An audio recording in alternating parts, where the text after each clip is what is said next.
All right, we're set up right here.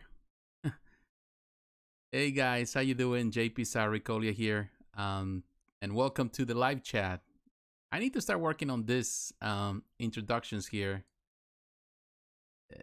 For some reason, they don't really work out so good for me. I'm still working on them. But I want to say to all of you guys, thank you very much. Thank you for tuning in. Thank you for taking time this Friday. I hope you had a fantastic week. I know weeks can be the work can be sometimes a pain challenge for all of us, but I want to say very thank you to all of you. Thank you for your support. I'm checking the audio, making sure everything is the audio is working out. My tablet, so I can keep up with the comments and all that stuff. But hey guys, I want to say thank you very much. Thank you for tuning in. It's a pleasure to for me to be here today. I'm very happy because I have a new chair. I'm so happy because I needed a new chair, secret lab chair. I've been eyeballing this chair for a while. I think for a couple of years. I haven't take the plunge. I find them a bit, when you are a collector, you put a lot of your money into collectibles, and of course for the last few years I was working on stuff on YouTube, so there was no income coming in to afford something like that. But thank God, things are working out. So I have a new chair now, and I'm glad because I needed. The other chair was killing me. And to be honest with you, the last live streams that I've been doing this, sitting there for last two streams have been like 3 hours, getting longer and longer. And sitting down for 3 hours in an uncomfortable chair, it's a pain. It's like I definitely need a break. But I think this chair perhaps is gonna be better. I hope that it's going to be better. So far, it feels very comfortable. So I recommend everyone get a good chair. A gaming chair is always good. It's firm, but also the reason why I chose this one is because also, even though it's firm, and I went with the extra large, it also has space, and it's I'm glad. So that's out of the way, my friends. But I want to say thank you very much. Thank you to all who are taking time to be here. I know we don't have any comments in the chat yet, but today, hey, that you have it. Happy Friday to you too, my friend. Happy Friday to all of you.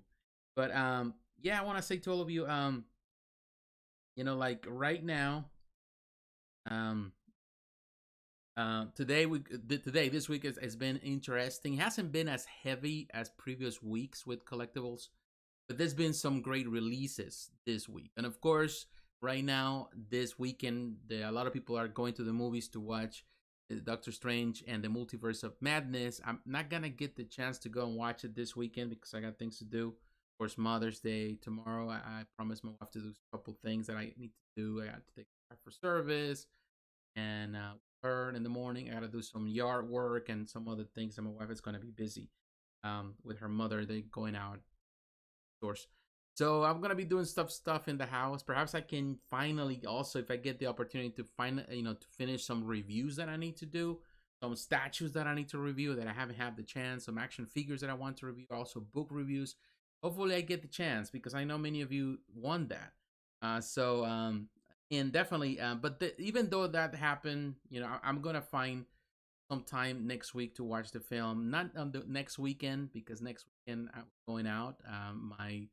Going to my niece's graduation, graduating from Clemson University, and so we're going to see her that weekend.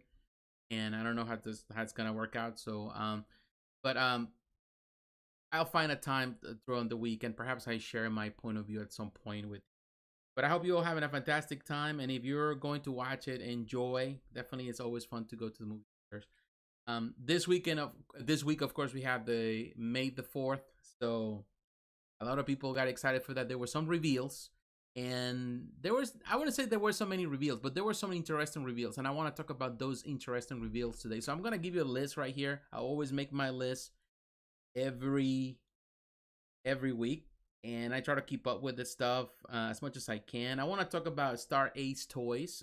They released, and this is inside Sideshow, a new Charlie Chaplin figure for those who are 1/6 scale figure collectors, and it looks interesting. I'm a fan of the classic cinema, so it looks really cool. Gonna look at that. Hot Toys, of course, they gave us a little bit of some sneak peeks of the upcoming Doctor Strange and Wanda from this, the Multiverse of Madness. They haven't gone out on pre-order yet, but we got some sneak peeks. But most importantly, we had a lot of Star Wars reveals, so that's cool. Some really cool, like R2D2, and a lot of people are excited for that. So we're gonna cover some of that initially, and then of course we're gonna get into more of the statues. I want to talk about Dark Horse Direct. They release, if you're a fan of Mass Effect, they release a replica, very small replica of a Reaper sovereign ship, and I like those replicas, so we're gonna talk about that. I want to talk about DC Direct again with McFarlane Toys. They are releasing some newer stuff. Hey Batman, how you doing, my friend? They're releasing also some DC stuff that was on hold for a while, but now it's coming back. And I want to talk about some of those figures, some of those pieces. I want to talk about a company that has been in business for a while in France, Semic. I think that's how you pronounce it, Semic Studio. They have done Marvel stuff in the past with Eric Sosa as a 1/6 scale. Like they have a Wolverine, they have a Deadpool back in the day. They also did other statues, but for some reason Semic has never really released so much stuff, even though they've been in business. But now they are going into the 110 route, and they're releasing a new Spider-Man statue. That's the first on the line, and in my opinion looks terrific. So we want to talk about that today. Also want to talk about Hex Collectibles. Hex Collectibles is releasing a new a diorama, 1/8 diorama, Naruto Shippuden. If you're a fan of Naruto, of course, there's a interesting diorama. Hex Collectibles releases a lot of stuff for Naruto. Iron Kite Studio also releasing a Yu-Gi-Oh! I've never been a fan of Yu-Gi-Oh!, but actually this 1/6 scale diorama looks very interesting. I want to talk about Figurama. Figurama is releasing a 1/6 scale Castlevania, Alucard, and Richter 1/6 scale statue diorama. Looks amazing. I want to talk about it today. I want to talk about Tweeterhead. Tweeterhead, today they released the newsletter, the monthly newsletter. There's, of course, delays. I want to talk about the delays. Also, there is some variant stuff that is now on Sideshow. They have a Hordak variant, which looks interesting. A Poison Ivy artist proof that actually today I was trying to say, yeah, I don't want it, but actually I did pre-order it. Well, not pre-order, I order it. So maybe here, I don't know. I missed on the first one, and this is an artist proof, and it comes with exclusive. And you know what? It says, go for it. So I went for it. So once I get it here, I'll review it. Also, they have there's another Poison Ivy variant that is coming very.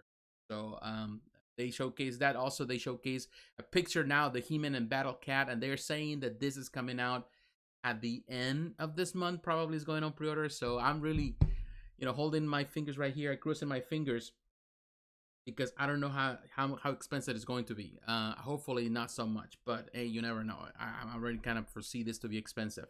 So we'll see. It looks amazing though.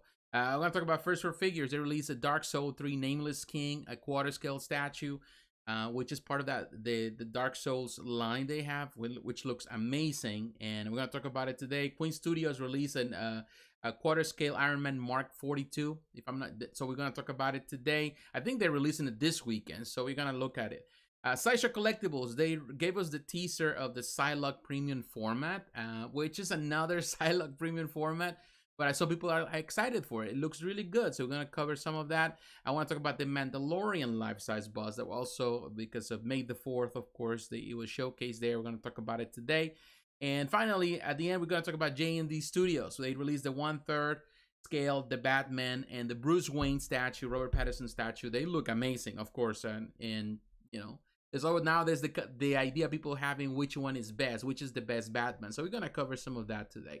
So again, as always, you're always welcome to share your opinion. Ask questions. So share how you feel about certain things. And I talk about some of the things here, what I like, and then, of course, we go into the questions and the conversation in between every presentation. But yeah, I want to say to all of you, thank you. Now, one thing, if you like the content of this channel, support this channel. Think about supporting it financially. As you know, everything is covered. Of course, the channel survives with some videos. This is with the ads that go into the videos, but you don't make enough money out of it. Barely you make any money, couple cents.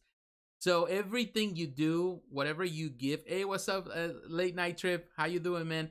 Everything you do, consider supporting, whether it's $5 a month or whatever. You can do that through Patreon, a few dollars a month. That can really help. And also through Super Chat here, you can also donate. All of that really helps this channel so we can create better content and produce all the stuff that we need and also support some of the stuff that we have to review and the equipment. And for example, this chair isn't cheap, so all those things need to be covered.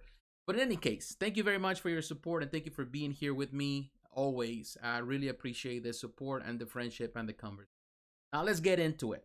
And for that, I want to start first, and I want to go to, we're going to go to Sideshow Collectibles, of course. I want to go to Sideshow because a lot of the stuff that we're going to cover today is there. And let's look at this stuff that we have here. And let me just get to the place we need to be. And then we get into the rest of the stuff.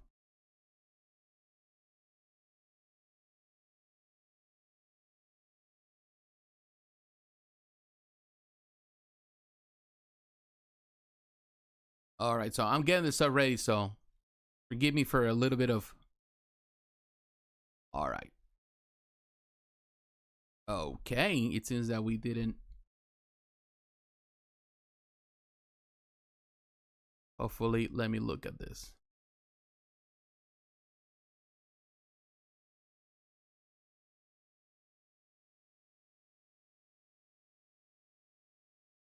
All right. Voila. Magic. We're at Sideshow. Thank you for patience, the patience you have. Star Ace Toys Ltd Collectibles. Star Ace, a company that does figures. They do all sort of things, a lot of figures, vinyl stuff, all kind of stuff. And sometimes they do figures. Some figures are okay, but they just this week they just released, or stuff started being on pre-order at Sideshow. That's how I pay attention.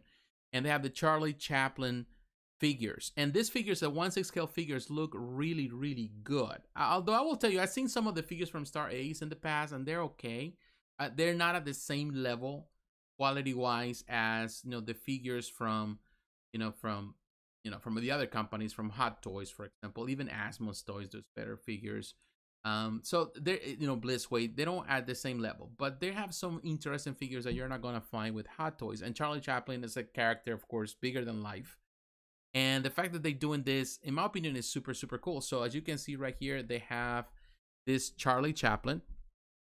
And this is the figure, of course. It's a 1/6 scale, $289. And it looks, it is going to release very, very soon. So in a few months. But here, it looks good. The pictures are fine. But as you can see, of course, they have that kind of retro feel. If you really look for some interesting figures, different figures, it's super, super cool. I like this one because of the design. Of course, he comes with his cane. Of course, it's really, really awesome the way they did it here. And look at that. So you can do all sort of things with the figure. This is a really fun figure. So when I saw it, I was like, man, this looks super, super cool and very, very interesting, very, very unique. And this is a pawn shop, of course, of this movie. But all these parts, of course, now the thing, also you can buy all these things around, and we're going to show you that in a moment. So you can create this whole diorama. But this is what comes. Of course, you have the movable eyes, which is always good. You have the alternate head. I like that. It comes with the watch, the phone, has a rose, has a lot of different hands, different tools. It has a stand. So those things are cool, as you can see right there. It looks really cool. So to me, that's something that it's definitely interesting. Something that you are not going to see. Here, the total presentation of Chaplin, iconic character, presents him as seen in multiple films from the early days of cinema, most notably in The Pawn Shop. That's the name of this film. So what they did here is that also, and here you can see all the figures they have. Also, they're doing this where they, you can buy the accessories, for example, here of The Pawn Shop. If you want to have, the stuff in the back with all the different, you have to pay $259. Now, I'm gonna tell you this. I found that very, very expensive for this. But how many other companies can produce this unless you go and do it on your own, which you can do. You can actually get the little pieces and stuff, and perhaps you can get a lot of these things in through eBay, and you can find them cheaper. But that's a way that you can have everything set up with these bookcases and all these little things. That to me is super, super cool. The guitar, all of that. So you pay $289, which is, the cabinets are, I would say it's expensive, $259 for the accessory pack. But to me, that's cool. Now you can have it like that, or you can have it just like that without anything, and you add whatever you want to do it. $238, which I find it expensive for that. And it seems to me that they are real wood, if I'm not mistaken.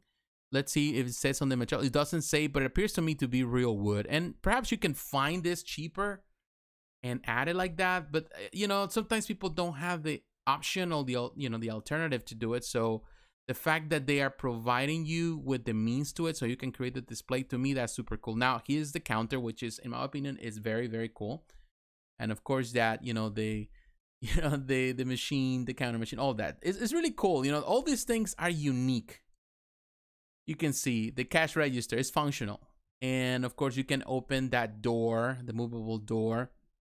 Oh, actually it says polyresin counter set. So it's made out of polyresin. So that's make it even heavier. So to me, that's the reason perhaps why it's more expensive. Because it's not wood.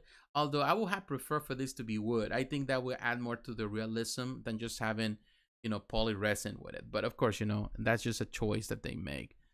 That is cool. Now, another thing that I found that they're doing for this is like you can actually dress up this in different, instead of just giving you different figures, there you can buy the clothing so you can change the image of this character. Now, for example, you have the adventure here, or you have the kid, or the modern times. So that's each movie, different movies from that era, from that golden era of cinema. But but $89. That's my only thing. Like, just for clothes, I'm sure I can find that cheaper, or maybe you can even get somebody to do the clothing for you to do that. I don't think that is at the right amount. I think that is too expensive, even though it comes with the little shoes. But I'm sure you can find those little accessories for a lot cheaper in China, just going through eBay or something like that. So that's the only thing that I would say that I'm not a fan of the price point. $89, $90. That's a lot of money just for clothing. Technically, for like dressing up a Barbie doll, even though I'm not calling this a Barbie doll, it is not, but just to dress up like that, like this one, for example. It does have a couple of things, like you can use, but other than that, it's just a change out of clothing. Not a big deal. However, like besides that, and I'm not saying here that there's something wrong with it. But I would say that it's cool, and those cabinets look amazing, and definitely not necessarily you can buy those cabinets for this particular figure. You can use it for other things. For other figures, you can set up the thing. So, for people that love photography with 1/6 scale figures, I think the option it's given, and that is really, really cool. It says, Edwin, how you doing, Edwin? It says, I know someone would love the cabinets. Yeah, I'm sure. Those cabinets are cool. When I saw the figures and I saw the cabinets, I said, why are they? When I saw the cabinets the first time, I was just at a glance, and I was just passing through, and I says, wait a minute, why are they selling cabinets? Actually, not selling now furniture.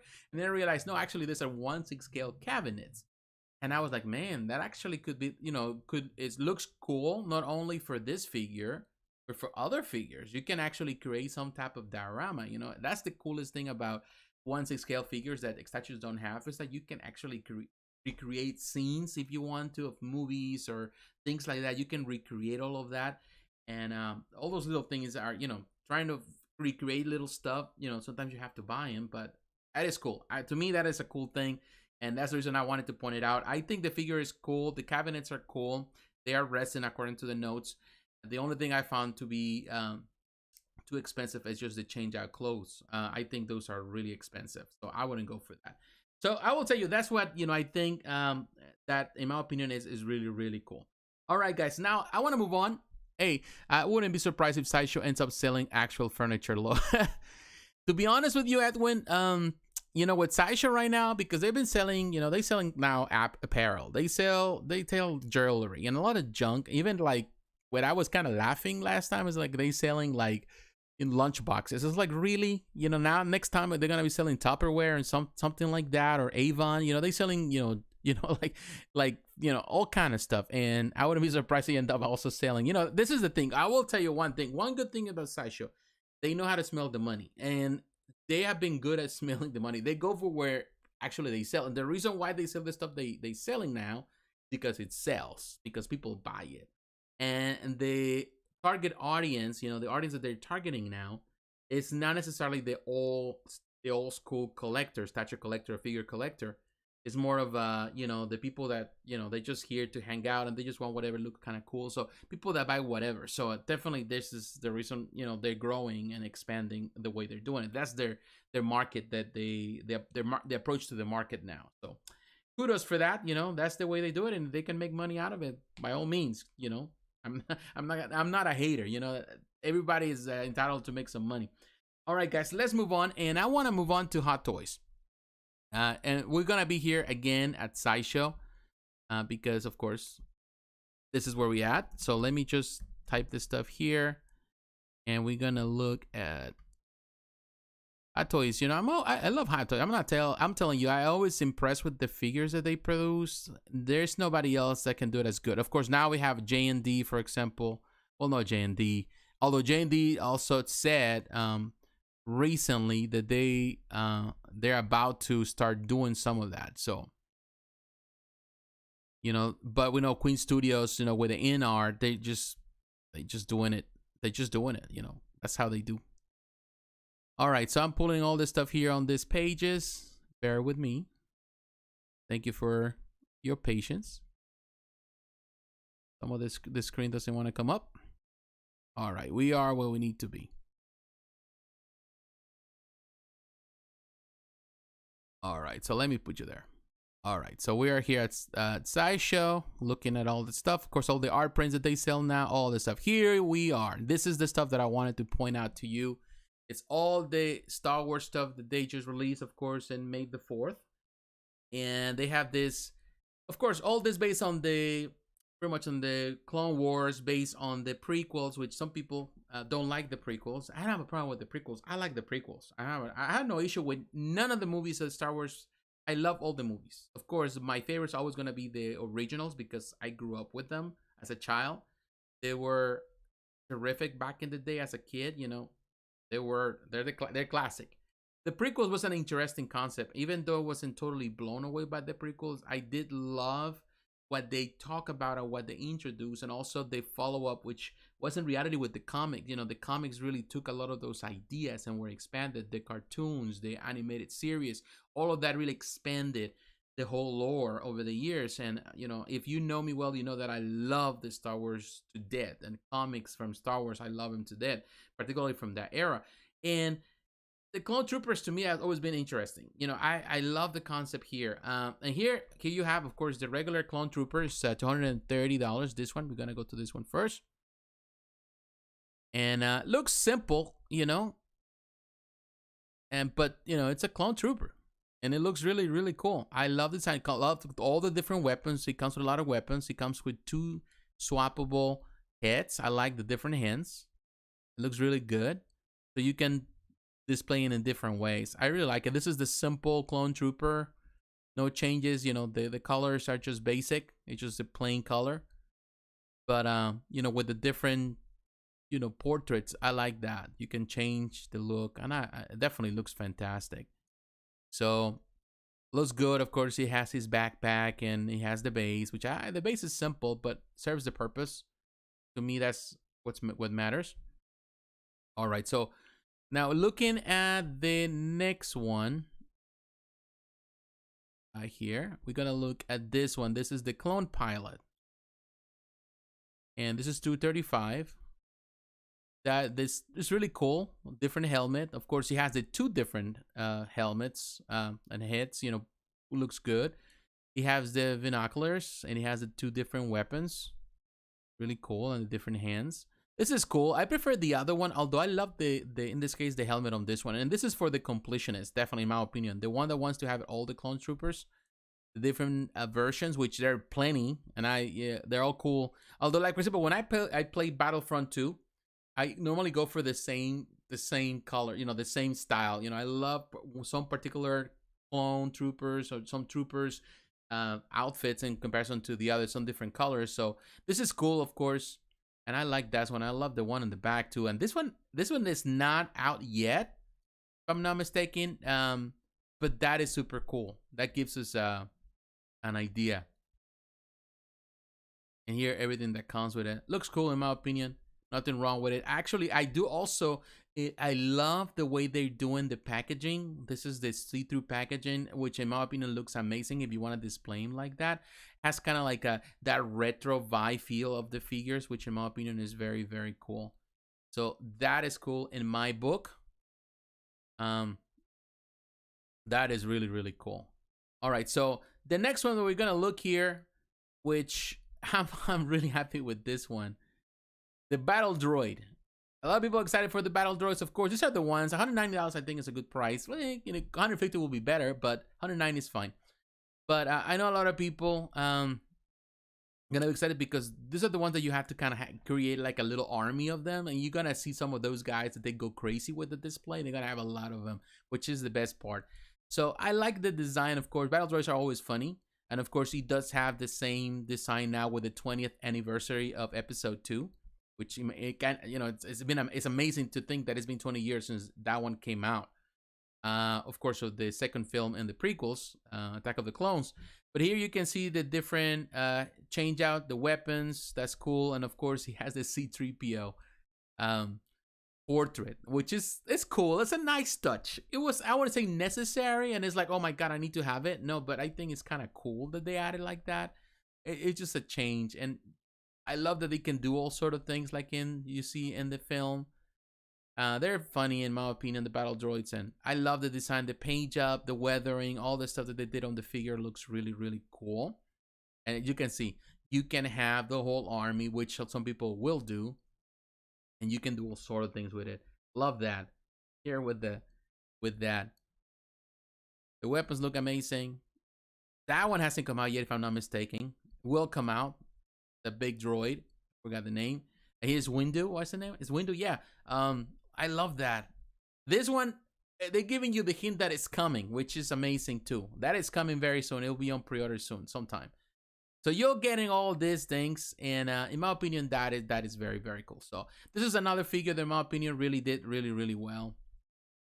And all right, now we're going into the things that people like. But before we get into R2D2, because I think it's the one that excites the people the most, is C-3PO. Now, of course, this is again based on this particular movie. So this is when C-3PO it's like all beat up, which to me it's cool. It's cool, like they try and represent that it's a variant for that. But to me, like if I want to go to C-3PO, I go for the classic C-3PO, the, you know, from the original films rather than from the Clone Troop, from the Clone Wars, because of course all beat up and burn and all that stuff. It's not my cup of tea. You know, some people need to have everything, and they are completionists, and they want to have every variation and variant and all of that.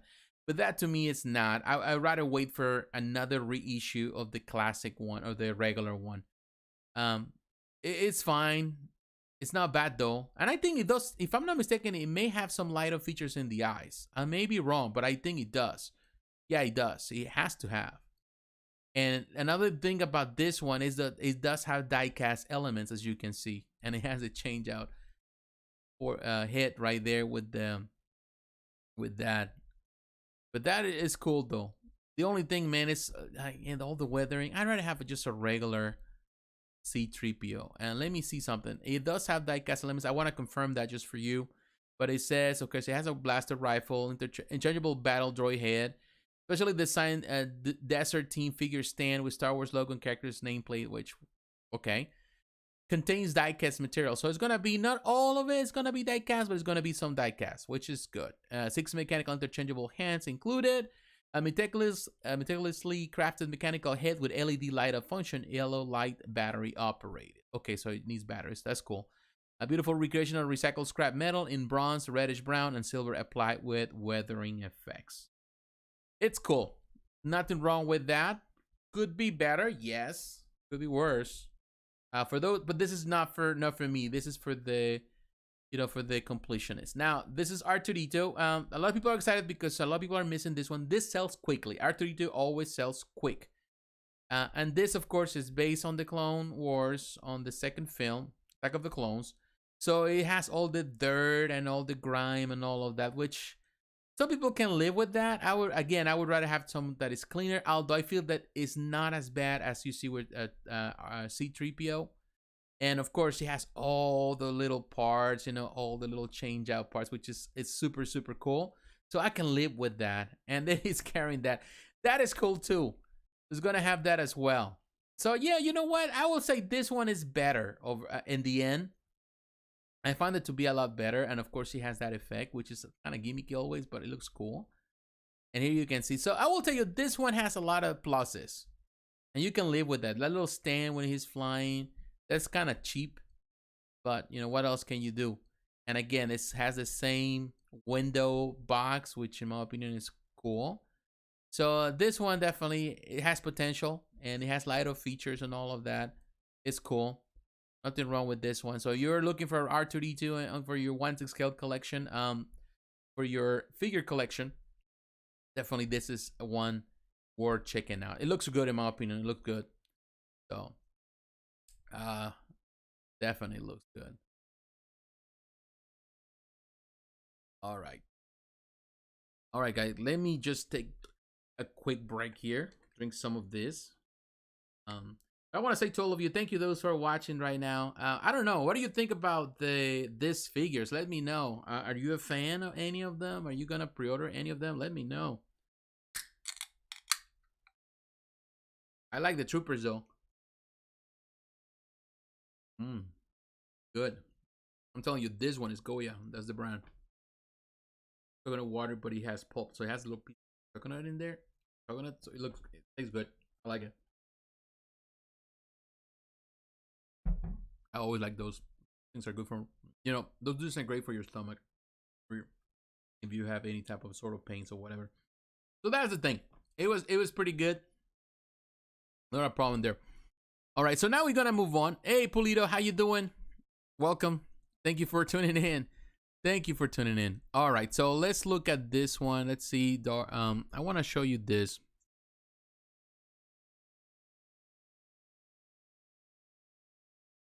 Hopefully. Okay.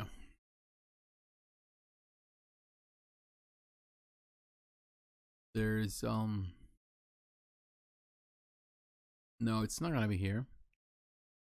All right, so I am doing this. Let me.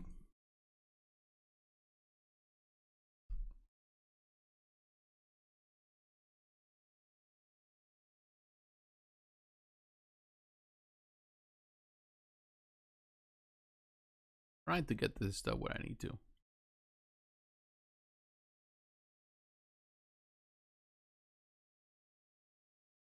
All right, we are where we need to be. All right, now I can do the change. All right. This is what happens when you're working by yourself. When you're the only person, the one-man show doing everything, you have to do whatever you have to do in order to stay to make this happen. You know, I wish I have other people helping me. But in any case, I'm by myself. And with you, of course, having this conversation. Now here at Dark Horse Direct, big fan of Dark Horse. Here you can see the Dark Souls Nameless skins, standard edition. We're gonna talk about it at some moment when we get into the quarter scale stuff. I'm gonna cover him, and we're gonna go to First for Figures because, of course, they have the exclusive version through them, which has more pluses. But I want to talk about this replica, the Mass Effect Reaper Sovereign Ship 14 inches replica. Is $299, which I think is expensive for this replica. This replica should be around $200 to $250, but hey, you know it's big though. Now I'm a big Mass Effect fan. I love Mass Effect.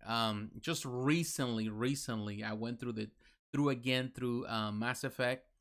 And I was in Mass Effect 3, so I finally finished it. And I was thinking about how Mass Effect has been a franchise, a gaming. The whole thing, it was amazing from the experience. Of course, Mass Effect 2 is my favorite, and I always love the history. And of course, the ending is going to be controversial, and it's not necessarily the happy ending of the ending you want, or the options are very limited of how you want to do, because at the end of the day with Mass Effect, it's like you feel that you're building or giving you the idea that you're building towards.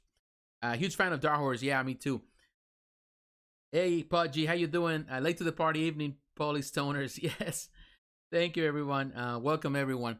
So you know the thing is this, you know, with Mass Effect, you know, I feel that, you know, Mass Effect 2, you feel that the world is opening in the options to something bigger, but unfortunately it didn't work out that way, and in the end, it seems like everything was already, in a way directed by the creators to go to that ending. So everything, you realize that is there's no such a free will type of thing. It's more of you doing what they want you to do.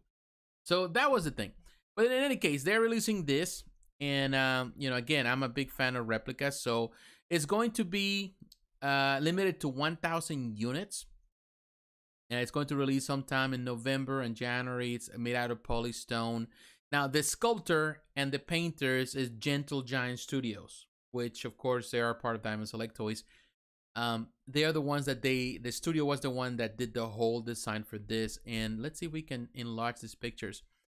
I love the design. It's a nice replica. Of course, if you're already collecting replicas from Mass Effect, then you can do it. One of the things I love about the game, if those who know this game, you always were able to collect replicas, and you have your own display within the game, which was amazing. And I, as a collector, well, now you can do it, and Dark Horse has been releasing some of these ships, which look amazing. And this is an amazing one.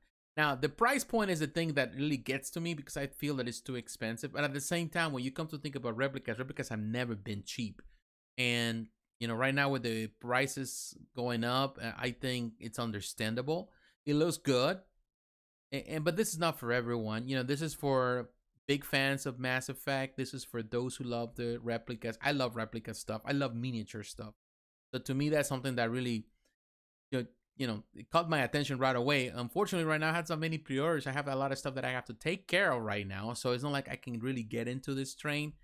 But if you are already collecting this, and if you love this, it definitely deserves consideration.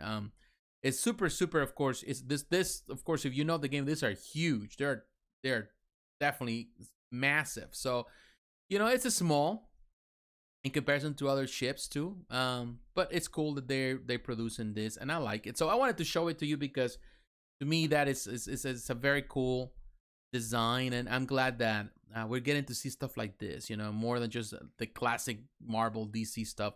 One thing I would love to see from Dark Horse is for them to actually release more some other collections that they have. In this case, like more, I would love to see more Hellboy statues, not only from Hellboy, but from other characters, because they've been releasing some of the figures, but I want to see more statues for Hellboy. We'll see. Only time can tell. All right, my friends, and everybody, again, I want to say to all of you, Pudgy, thank you for tuning in, my friend. Edwin for being involved. Everyone else that has been watching, I do appreciate you.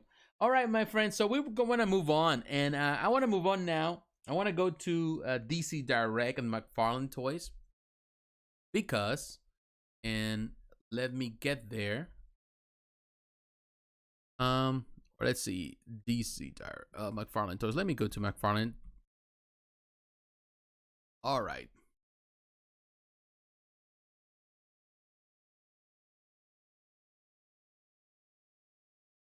All right, we're here.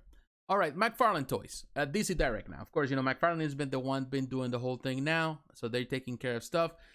They just this week, these three pieces went on pre-order. Actually, they're available for sale in some stores already, which is kind of cool. So you can go to Big Bad Toy Store, I think, and get some of this on pre-order, or order this directly.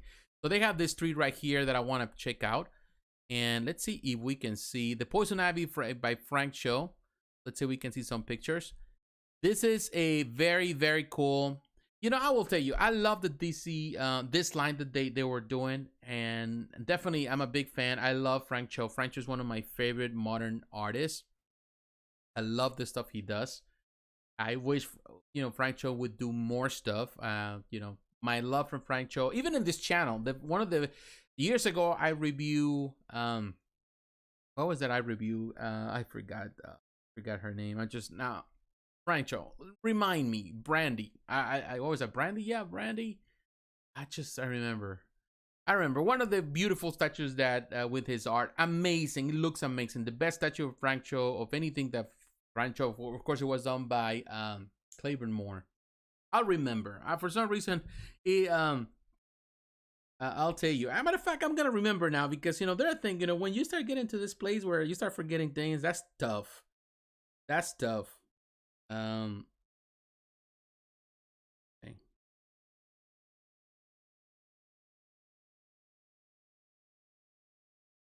Man, I'm telling you, I have reviewed stuff in this channel over the years.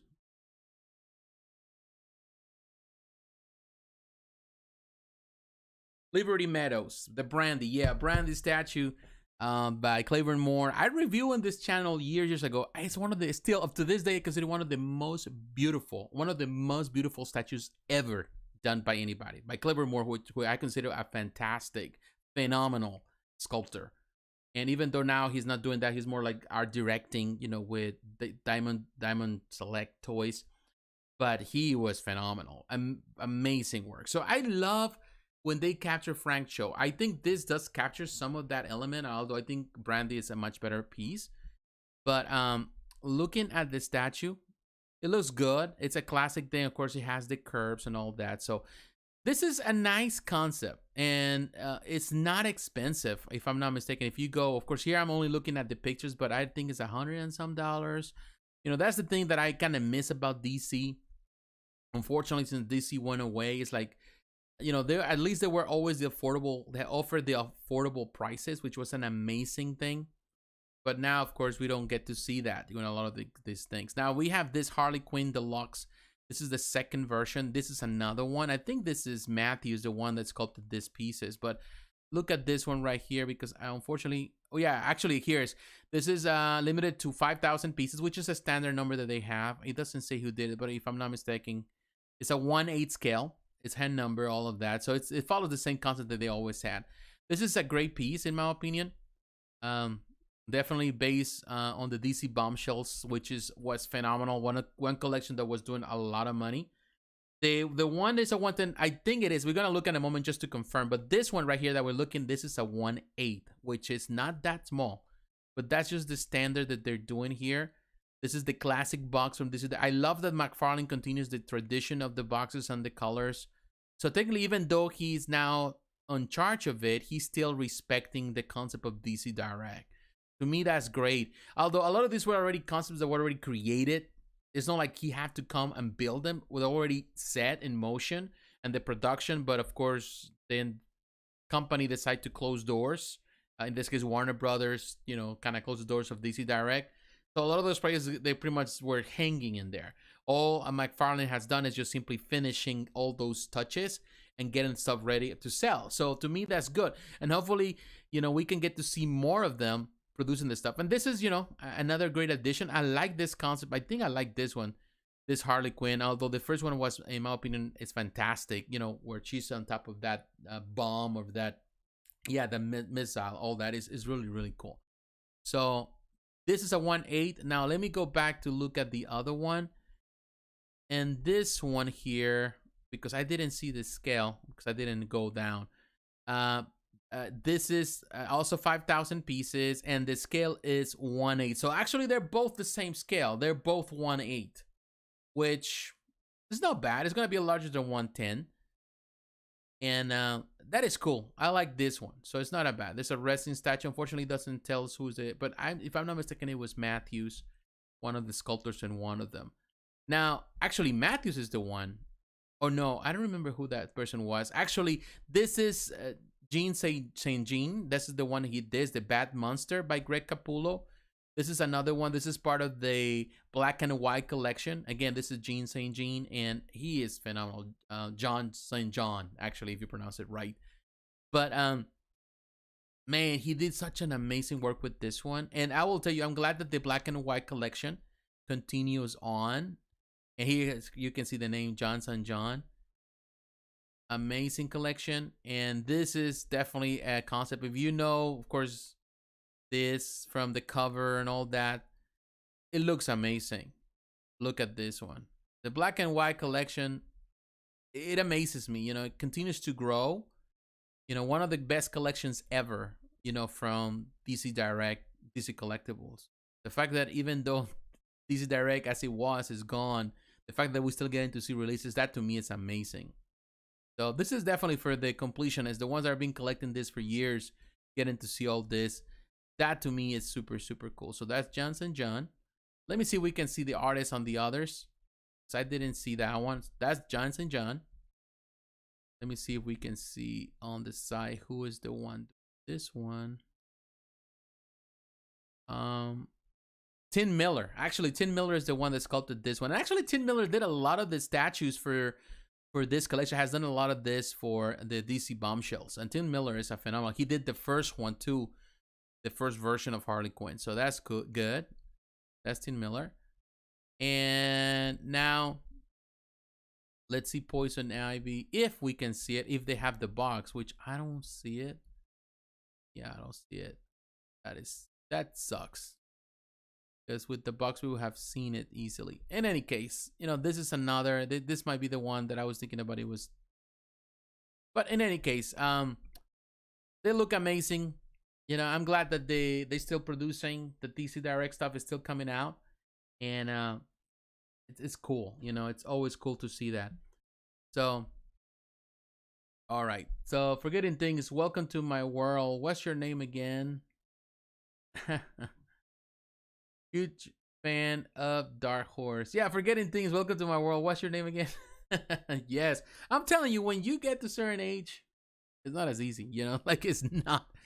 There are a lot of times that I'm like, what the heck I was talking about? Like, I start a conversation, and it was like, oh, the moment I go somewhere else, and it's like, wait a minute, what was the thing I was talking about? And it can get, and of course, it's Friday, and after a long week at work and doing things like here and there, it gets to the point where you're like, you know what? I just don't get it. I'm lost. I'm tired. I'm done. I just need time to chill. And that's what I'm doing here with you guys. And thank you, each one of you, for taking time to chill with me. Because, you know, definitely, I'm just fed. I'm done with it. I'm really done.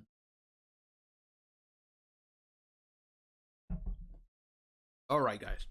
Let's move on. Let's keep on going. Keep trucking. And this is what I wanted to get to you. I want to talk about this company. And for that, I'm not going to go to the website. I'm going to take you to... Actually, we're going to go to Facebook.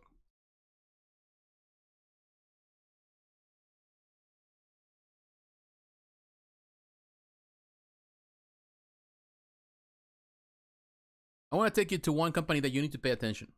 I don't know how that's going to work out with them, but I know that there's a lot of things that are really... There's a lot of potential there. If you are a 110 scale collector. Not a 1/6, a 110. Although they have work on 1/6. So this is a company I want to talk to you. It's Semic Studio. Semic Studio, I'm pronouncing it wrong, very likely. It's a French company. It's been in business for a while. It's not a new company. They have produced stuff over the years. They did, when they started, they were doing some licenses that they were European licenses like Tintin and things like that for a while. But they had the Marvel license some years ago. And the first sculptor they were working with was Eric Sosa. They did a Wolverine and they did a Deadpool. I gotta tell you, they were expensive. The Deadpool, I wasn't, you know, the style that they wanted was the concept they wanted. It was amazing. I think the Deadpool is amazing. The Wolverine, I wasn't too crazy about it, but that's what they wanted. That's how they got it. But I think for some reason, and I don't know, because I have never really I talked to Eric. I know Eric has never really been very open about what really happened, but I think things didn't work out with Semic. But, you know, happens. You know, that's how it is. But Semic was doing other statues too, I think, also with other, you know, with Marvel stuff. I think there was a Cyclops, a modern Cyclops that looked really cool. I think also was a 110 or was something else, 17. The thing is this, now they are retaking, now they're going into the 110 route, and they have a new statue that they just released this week, a 110, the Amazing Spider-Man. And I'm telling you, it looks amazing. When I saw it the first time, I said, man, that looks amazing. I was hoping for this to be 1/6. If it was 1/6, I'm ordering this. But as a 110, I may, because it looks terrific. This is the best Spider-Man that I have seen. You know, I don't think even Iron Studios has done an amazing 110 Spider-Man. I don't think any other company has done. You know, unless you want to go to Kotobukiya with the PVC stuff. But even though I don't think none of those have been comparable to this one. And here you have it. They've been talking about it, of course, on the pictures. We're going to look at the pictures here. And we're going to look at this. It's with great pleasure that we present to you the first statue of our new collection 110 scale Amazing Art statue. That's why they call this new line. And who else besides Spider-Man to open the series? Limited to only 1,000 copies, our friendly neighborhood Spider-Man will be delivered with a special gift reserved for the first 200 customers. I don't know what kind of gift. The sculpture is Battle of Edibaldo. That's the name of the studio, the person that is doing this.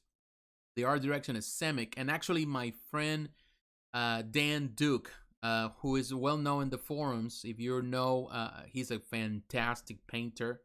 He's one of the best painters that you can find, and I love his style. He's the art director. He's the one that directed this because he's working with Semic now.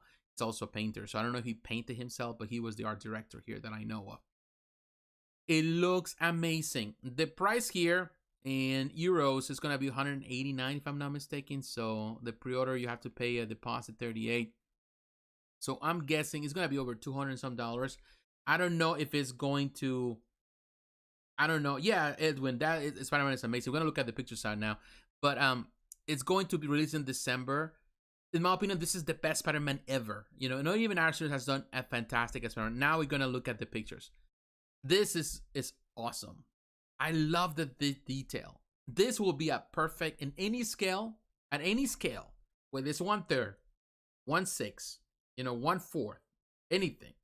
In my opinion, will be the best Spider-Man out there, comparable to anything. I love it because it's simplistic. I love the simplicity of the base. It's not complicated. I love the pose. I love the paint job, and it's only a 110. But regardless, 110 also deserves the love. I love the style of the Spider-Man, even the base. And you can see all that, what is that? The symbiote going through the whole thing. It looks cool, man. I love the detail. And, some people might say they look a bit chunky from some different angles. But I love this, this case, the McFarlane eyes. Wish it was a quarter scale. Yeah, I'm sure. I know. And any scale would be perfect. And if you're a quarter scale, I will say for me would be 1/6. I would be like, man, if they have to give me a 1/6, definitely I will getting this one because I definitely need a Spider-Man. I sold my Kotobukiya Spider-Man. I sold it for a good chunk of money. I'm not gonna deny it. I did sell it when I needed to sell it, and I I made bank with that. But I still to this day haven't found a 1/6 scale.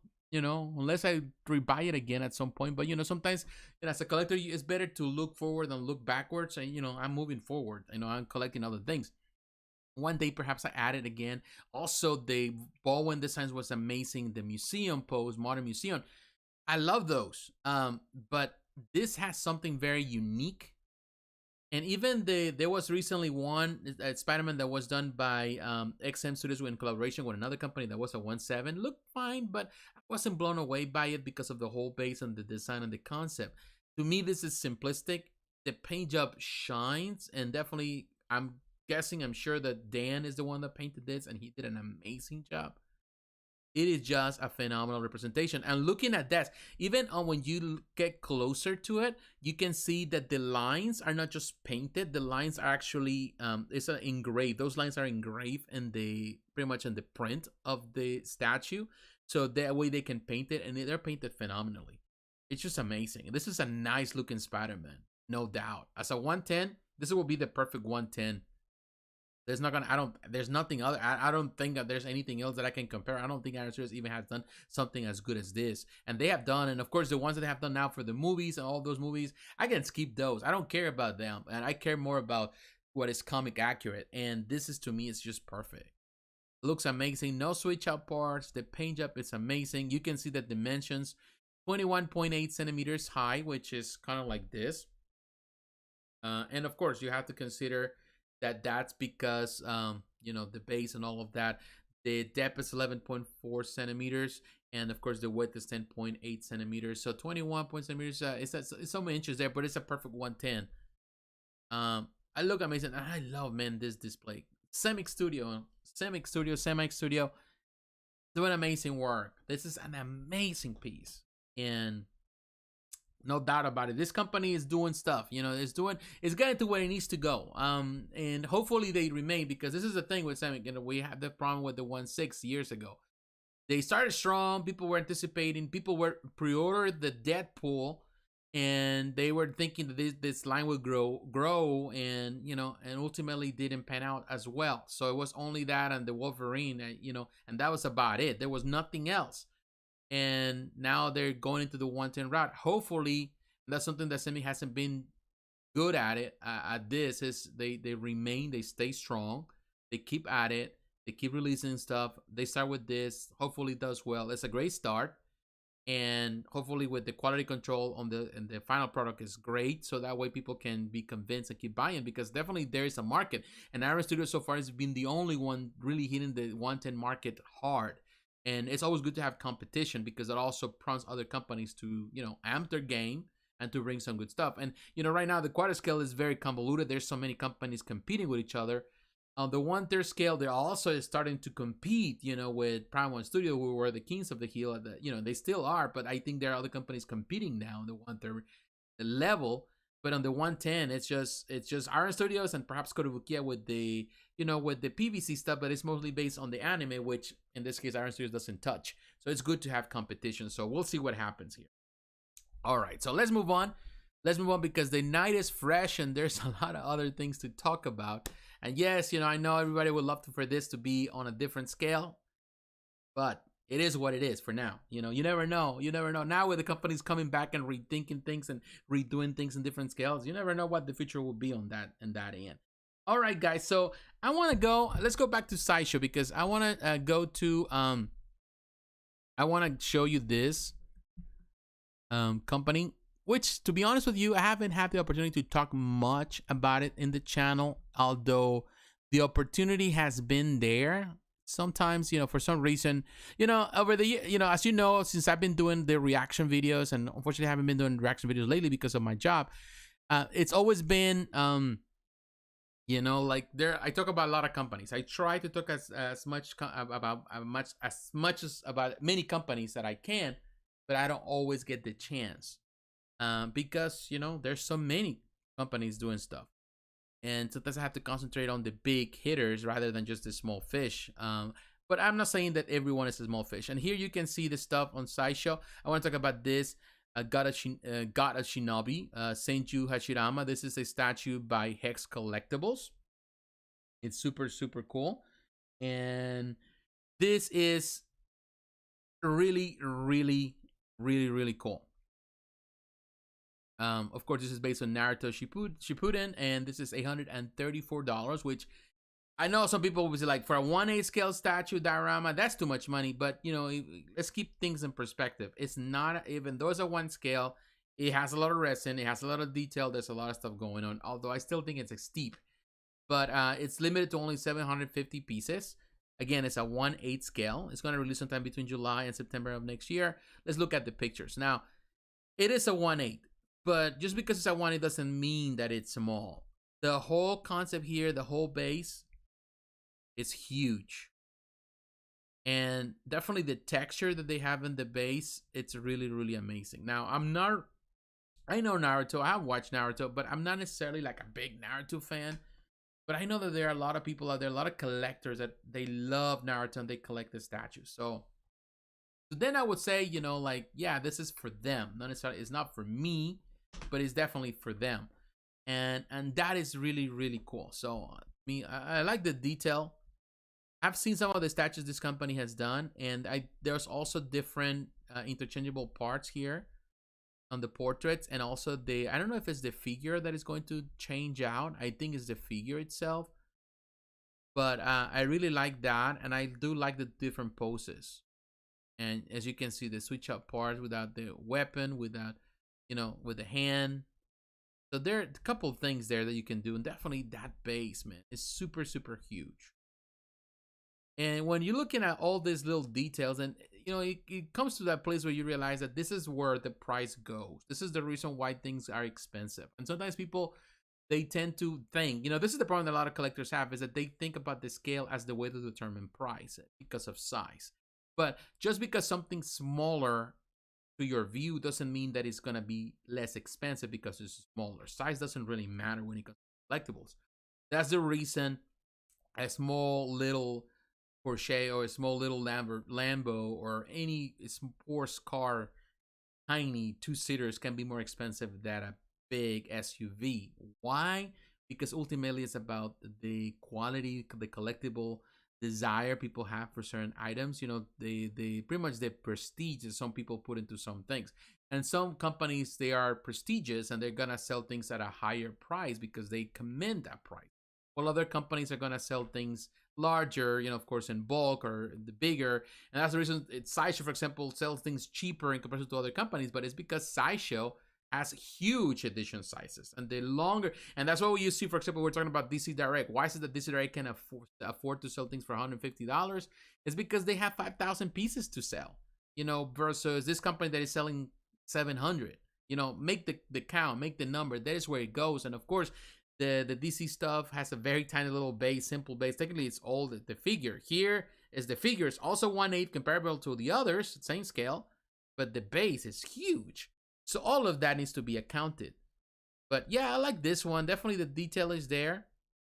They did a pretty good job with the paint job. Of course, they have done others, so they can kind of go on this display. So people already have this one, they can do that, you know, match up all that. So that to me is cool.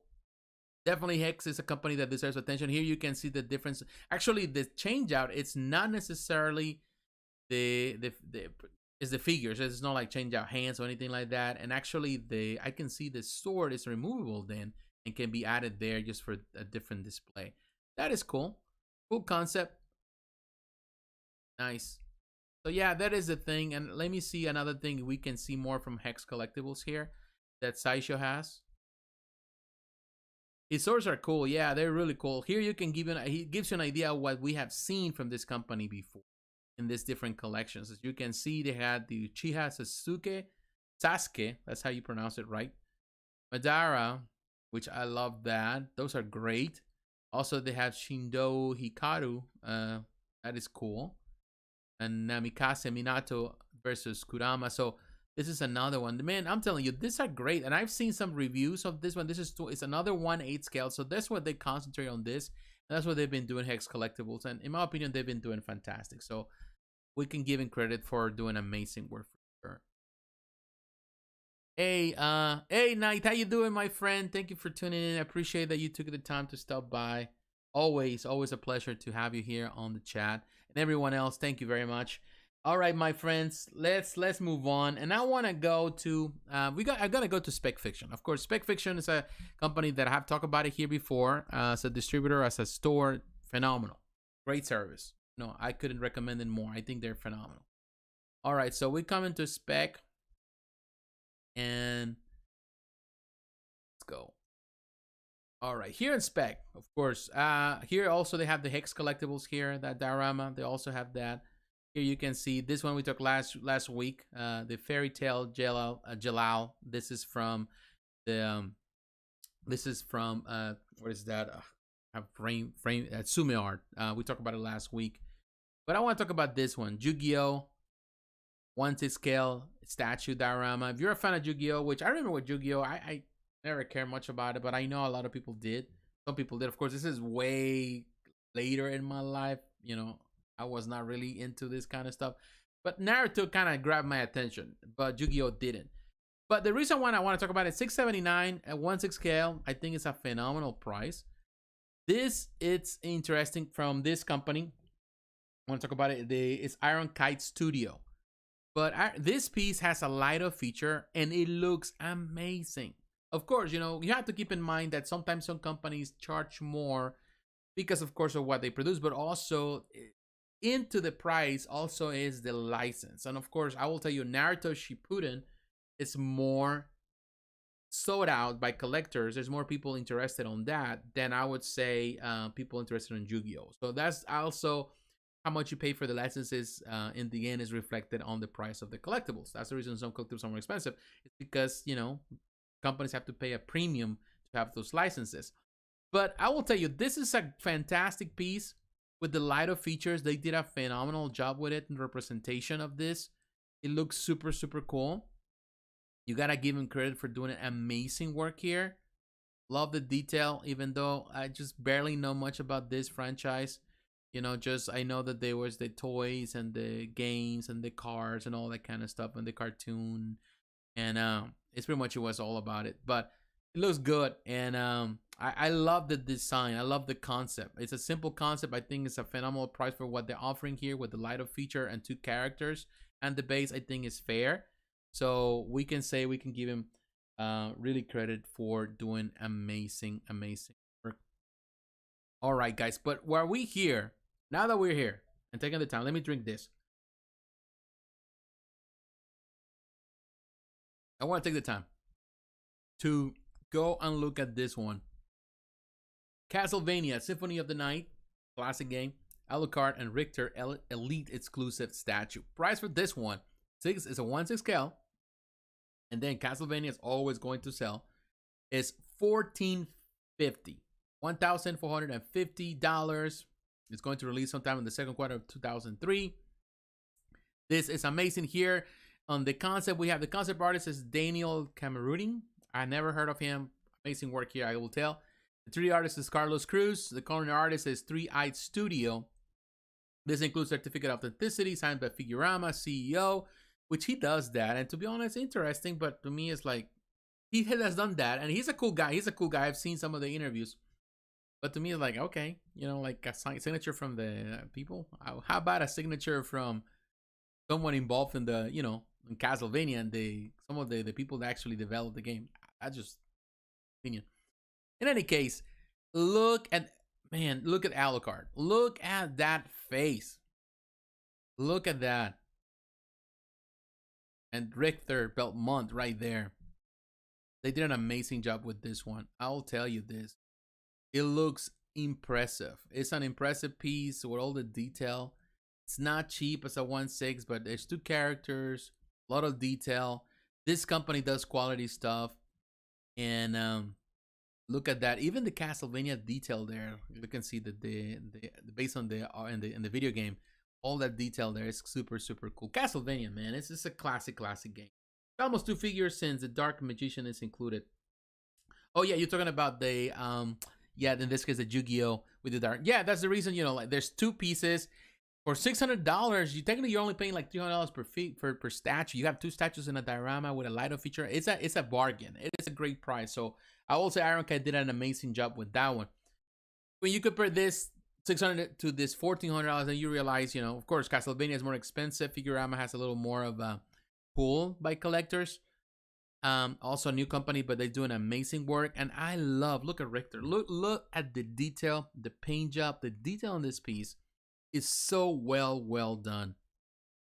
It's so well done. I love the detail. The paint job is so good. There's so much detail around it. You know, this is for the ultimate Castlevania fan. You know, Symphony of the Night fan. You're love that game, which is a classic game. Definitely you're going to love this diorama. Looks really well done. All the detail in the whole base, all those little parts, all that really adds up. Look at that. The paint job is on point. I love the highlights in his hair. Really well done. Really well done. Phenomenal piece. And I don't think there's any change out parts, but to be honest with you, it doesn't need it. It doesn't need interchangeable parts. It's just perfect the way it is. Like it. I think Figurama did an amazing job. Yes, the price point is the thing, but at the same time, keep in mind, you know, the whole detail with the base, all of that. This is a piece of art. And how many pieces again do they say that they're producing? For this, the materials are made out of between polystone and PVC. And trying to think exactly, this is the exclusive version. I don't really know how many pieces they're going to produce. It doesn't say. There's a video right there for those who are interested. But it looks good, and I'm sure it's going to do really well. In fact, let's try to see if we can go to Facebook. Maybe we can trace there.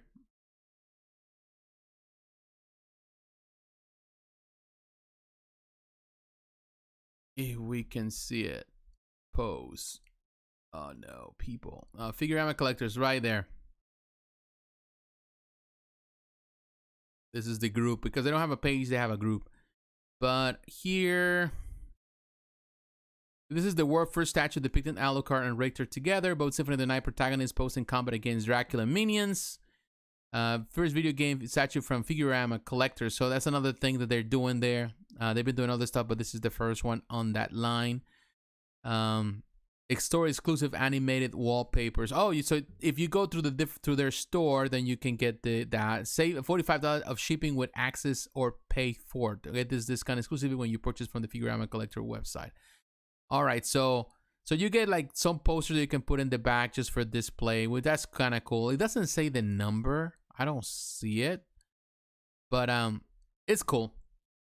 I imagine that it's gonna be kind of limited. Oh, maybe we can go there. Let's see. Let's go to the website. It's limited edition, so in other words, they don't have an edition size. Okay. Figurama is killing it. Yeah, they're killing it. I think this is a phenomenal piece. It doesn't say. It doesn't say more than that. We had Shanap, which is I think is the owner too.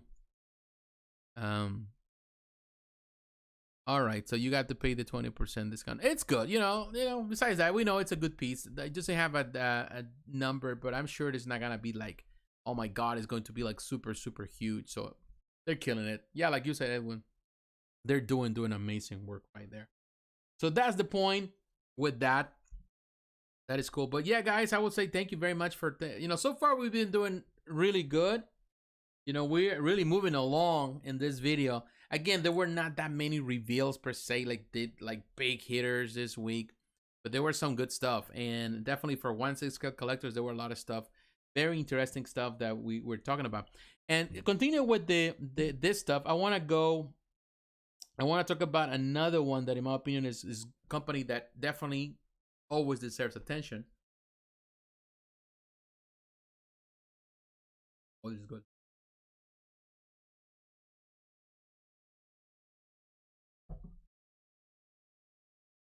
That always deserves attention.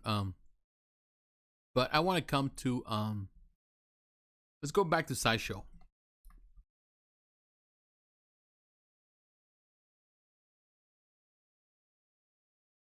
Let's go back to Sideshow Collectibles. Right here. Let's go back to Sideshow because I want to talk about tweeterhead. Tweeterhead doing really interesting stuff. Of course, we're going to look at this stuff in just a moment. But tweeterhead is releasing some stuff. Now, we had just now.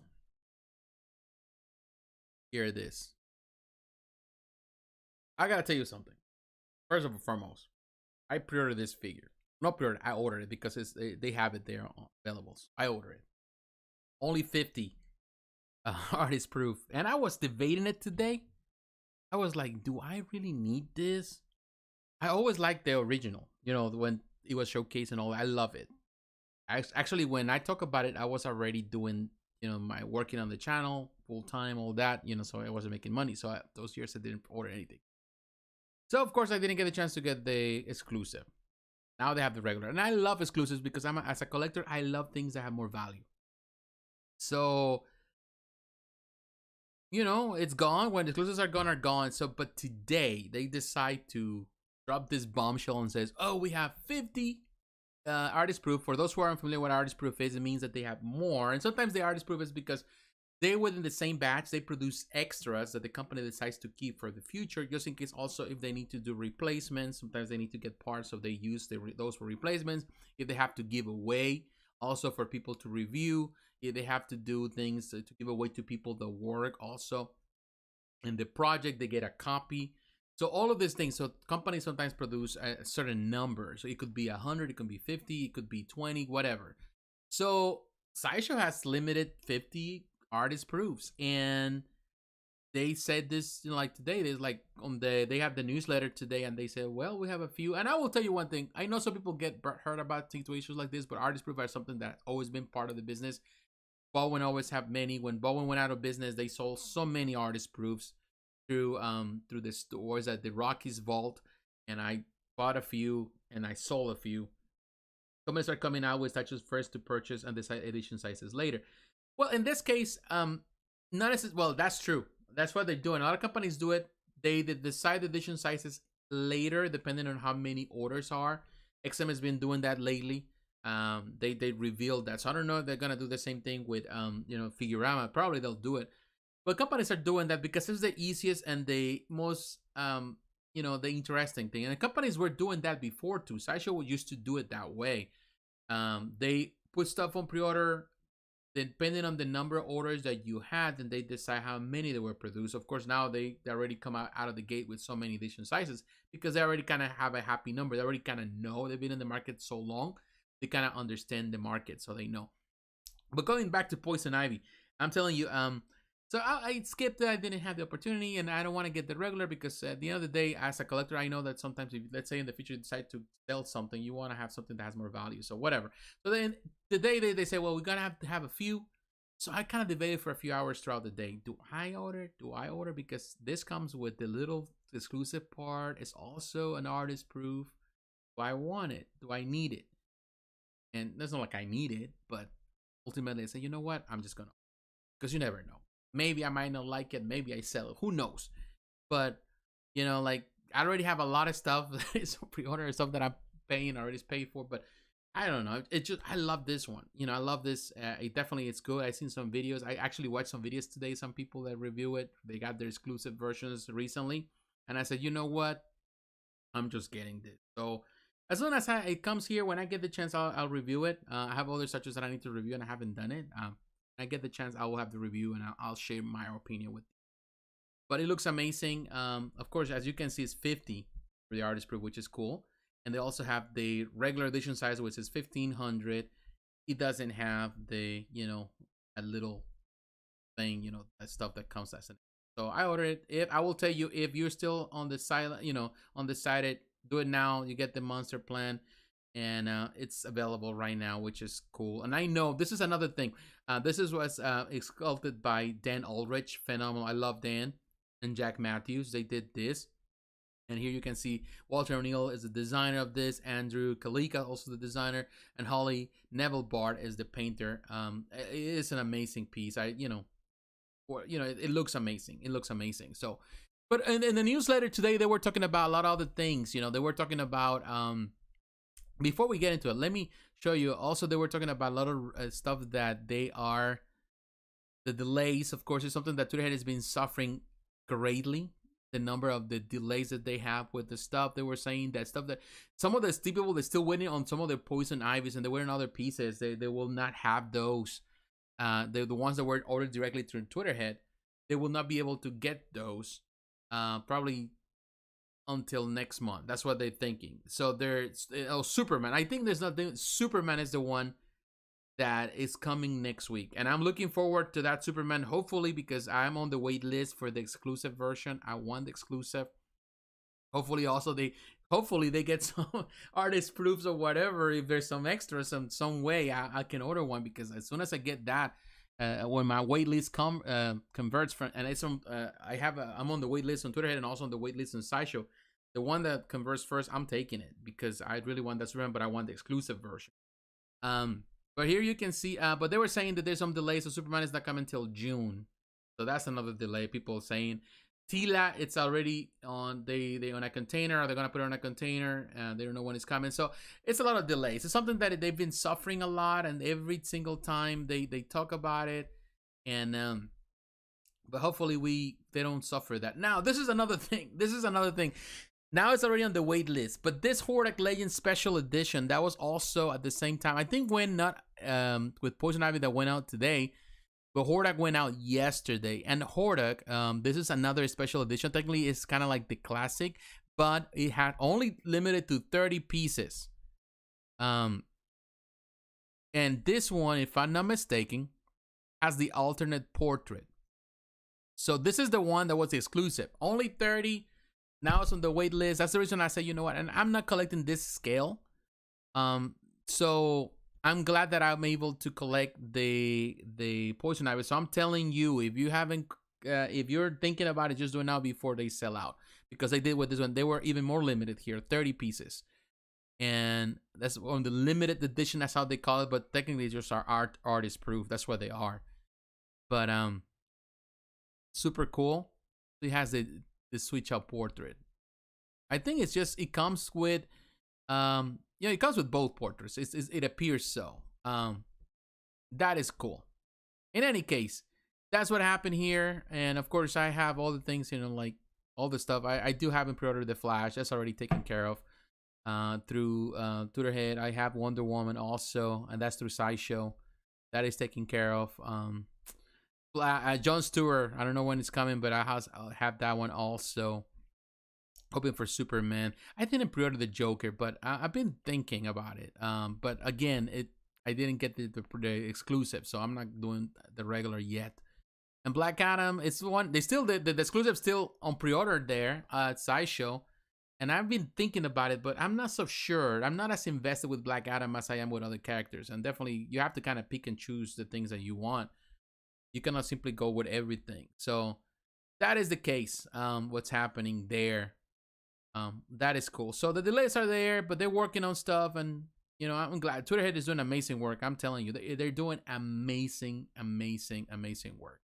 Now coming into something here, I want to show you. Because also with the whole thing in the newsletter, they're saying this is the heads up for you. If you're really looking into the... Oh, another thing, I didn't say this. The Poison Ivy, there's going to be a variant maquette. I think this is going to be the green one. Also, they said that it's going to have some differences there. Like, probably, I don't know if it's going to be changes on the sculpt, on the posing, who knows. But perhaps on the exclusive part. But some people are thinking that this is going to be a green version, you know, with this more modern version of Poison Ivy instead of the classic flesh tone. Cool, cool for those who want that. So we'll see what's going to happen with that. But that's cool. So stay tuned for that one. That is coming very, very soon. But to me, what really kind of struck me was this: finally they got the image of He-Man and Battle Cat Classic on the newsletter. For those who do not get it, they were saying that we're gonna get more news or real news by this month, sometime this month, perhaps by the end of the month. Which means to me that they're ready to go on pre-order. I've been hoping for this. So this is one that I'm really looking forward very, very much. The one that was done by PCS, I always loved the PCS, the quarter scale piece, amazing piece when Jerry Macaluso was still there. But the problem that I have with that piece is the fact that it was too big for me. And I always said, and I remember that I said clearly, if it was ever a 1/6, I even said it in a video, I will go for it. Well, my prayers have been answered, not through PCS, but have been answered through Tweeterhead. And I'm so excited, pumped for this one. I'm a big fan of Master of the Universe. I think this is a phenomenal piece. Now, I do see that it's going to be hard to sustain here because of the way. I don't know how they're going to sustain because, of course, the two paws in the front Battle Cat are just in the air and all the weight is there. So I don't know how they're going to balance this out, but it looks terrific. It's huge. This piece, in my opinion, is going to be expensive. With this one, I'm going to have to go on a payment plan. I just feel like I'm going to have to. I don't know. Maybe they surprise me and the price is fair. And maybe they don't even do an exclusive, so that even make it better and sweeter in the sense. But if it's exclusive, of course, probably going to have an axe. We'll go for it. But I love this work. It's so well done. It's amazing. The detail. It's just amazing. So be prepared for this one.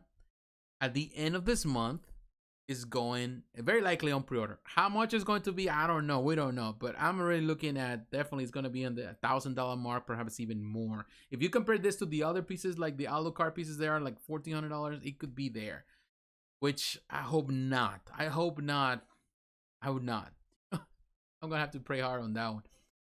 But definitely I'm gonna have to do it and take a payment plan, whatever. I'll take care of it. But yeah. I don't know, man. I don't know, guys. What do you think? Are you a fan of this one? You interested on this one? Am I the only one? More and more companies are coming out with statues first for purchase and the side edition size slate. Okay, we already read that one coming.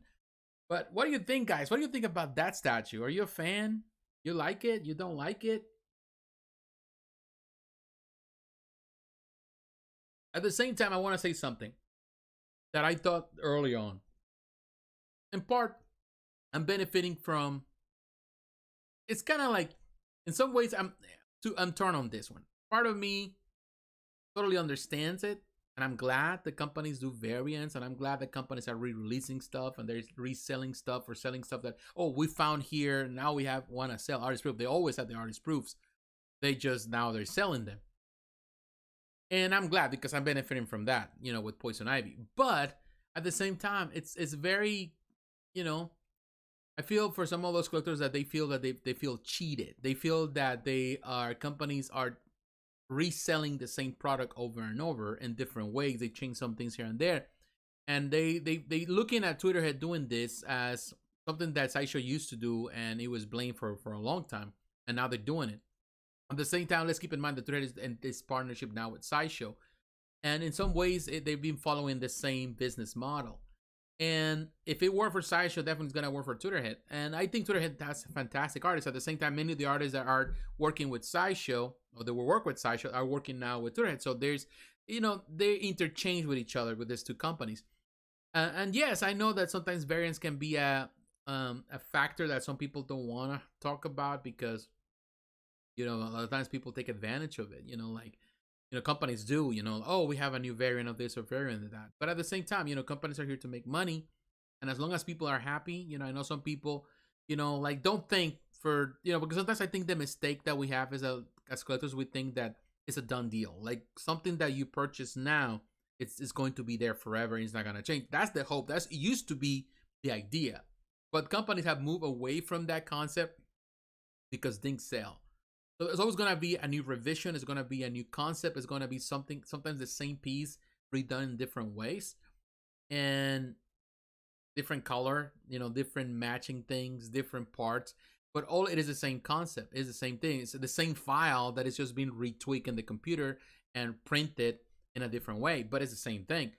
So just you have to kind of understand it, and you have to pick your battles. You have to be. I think you have to be careful how much you spend and what you're willing to spend. But at the same time, not to take it too hard, like I feel, oh man, these companies are gonna take an advantage of me because ultimately it's just a business and companies have to make. Hey, that was just that was a thought that I wanted to share right there. All right, guys, now let's move on. And I want to move on. Now we're going into the quarter scale. And I want to move to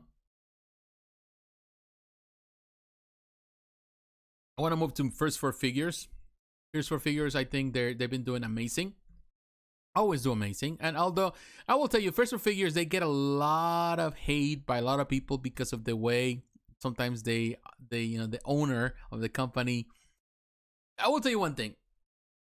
If you know me well, it's actually came out with an Electra variant black custom after making it red first. Love both custom. Yeah, I don't have a problem with it. Variants are variants and sometimes works for good. Sometimes it doesn't. Tweeterhead, did the black version of Superman. It doesn't work. That version to me doesn't work. It doesn't feel as good as the original. I feel the original, the whole concept was created to be original. And of course they decided to repaint it just to sell other extras. But to me, it doesn't look as good. They should have changed something and maybe give him a beer or something like that. That's what I think the XM Studios version, it's better. That one is better because it's a concept that was created from the get-go to be the black suit Superman, which I like. Even when Prime One Studio did the black suit Hush Superman, I wasn't crazy about it because it's just a repaint. That's all it is. But in some cases it works. With Electra, it can work. It works, and even has done it with Daredevil. It works because of the character and all that. Some characters it works, but some characters it just doesn't. And I think it depends on the end of the sculpt as well. But let's look at this one. We're gonna go to First Four Figures, and I lost my train of thought. I was talking about it. Yeah, this is the thing.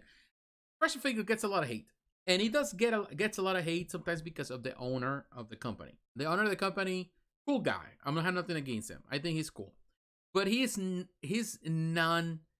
He doesn't take any BS from no one. That's something that I noticed. That if you give him a little bit of BS, and sometimes clients can be very full of it. They come and the way they tone they have, and sometimes maybe the way things translate to people, they come across as offensive. Sometimes people can be offensive, and when they come with an attitude, he doesn't hold back. Some people are like that. Maybe they need somebody to kind of handle that in a different way.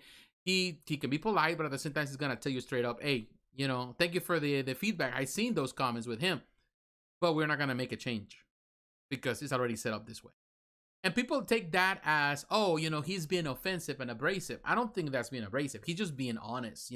He's being nice by saying thank you for stopping by and say how you feel. But at the same time, we're not gonna make any changes because this, and that. These are the facts.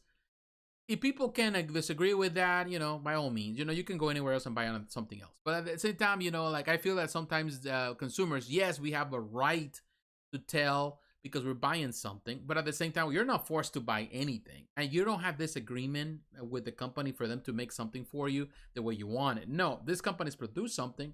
They showcase it. You like it, you buy it. You don't like it, you don't buy it. You move on to the next thing. there's always going to be different versions. Of course, in some instances, like with this, in some franchises or some licenses, you don't get that luxury. And sometimes, that's the only piece that you may be able to get of that particular character you're looking for. So, in some cases, I understand the frustration of some people, but at the same time, people can be very nitpicky. And at the end of the day, the vision of the artist is the vision of the artist, and they trying to represent something, and they make changes, adjustments, and all that based on that vision. But it's a vision. It is their vision. At the end of the day, it's art. You're buying art. This is not like buying a car with different features that you can complain about. You're not buying a car. You're buying a piece of art that an artist, a person, has involvement in it, not to make it look the way you want it, but to make it look as closer as they envision in their mind. And that's what art is all about. Okay. Forget about what I said. If you don't like what I said, you don't disagree with my opinion, it's just the way it is. But let's talk about this Dark Soul. And here we are at the website. Let me refresh this because all right, it gets so kind of weird. The Nameless King. Now, the Nameless King. Now, I will tell you one thing. Dark Souls, not a huge fan of the games, or Dark Souls, Elden Ring. I haven't even played Elden Ring, and I think I haven't played Dark Souls either. But I am familiar with the games. As a gamer, I'm familiar with a lot of things that happen in the gaming world. But we have two different versions. Now, only through First of Four Figures, you get the exclusive edition. And other place, where there is through Dark Horse, where there is through Sideshow, where there is any other store, you're going to have the regular version. Only through the First Four Figures website, you're going to get this version. And if you order in, with the next, I don't know, few days, whatever, then you can get a discount, which is like, in this case, $100 discount, which I think is fine. So here you can see. So you have, it's the early bird pre-order gift, whatever. You have like 19 days. So you have the counter here, the timer. Tell you how long this will last. So this is the price. This is going to release on the second quarter of 2023. As always subject to change. Here you can see, let's see, you can choose the payment plan as well. And here, of course, you get all that information. The Dragon Slayer sword spear with 2 LED functions, which I think is super, super cool. You get the highly detailed base inspired by the Dark Souls 3 art style. Stain, Storm Drake, Dragon Slayer sword spear. Okay, limited edition numbering, and authentic card. That's something that they all do. Product sizes, even though this doesn't have a scale per se, it doesn't have a scale. Based on the measurements, that we're talking about within the quarter scale realm. So this is 31.5 inches is the width, and the depth is 38.5 inches, which is 97.8 centimeters, which is really deep. It's a really deep statue. It's almost a meter long, which is amazing. The height is 27.7 and 70.3 centimeters. So I'll tell you, the weight is 27.5 kilograms. This is heavy. And it has is wide, is tall, it's fine, but the width, and of course they count on the width with the spear. That's the reason it's so long. So you have to take that into consideration when you're doing this, because you want to make sure that you have enough space for this to be displayed properly. But another thing that I read with this one is that this is, because it's so much that they're bringing with this one, there's so many parts that go with this in this diorama, this statue.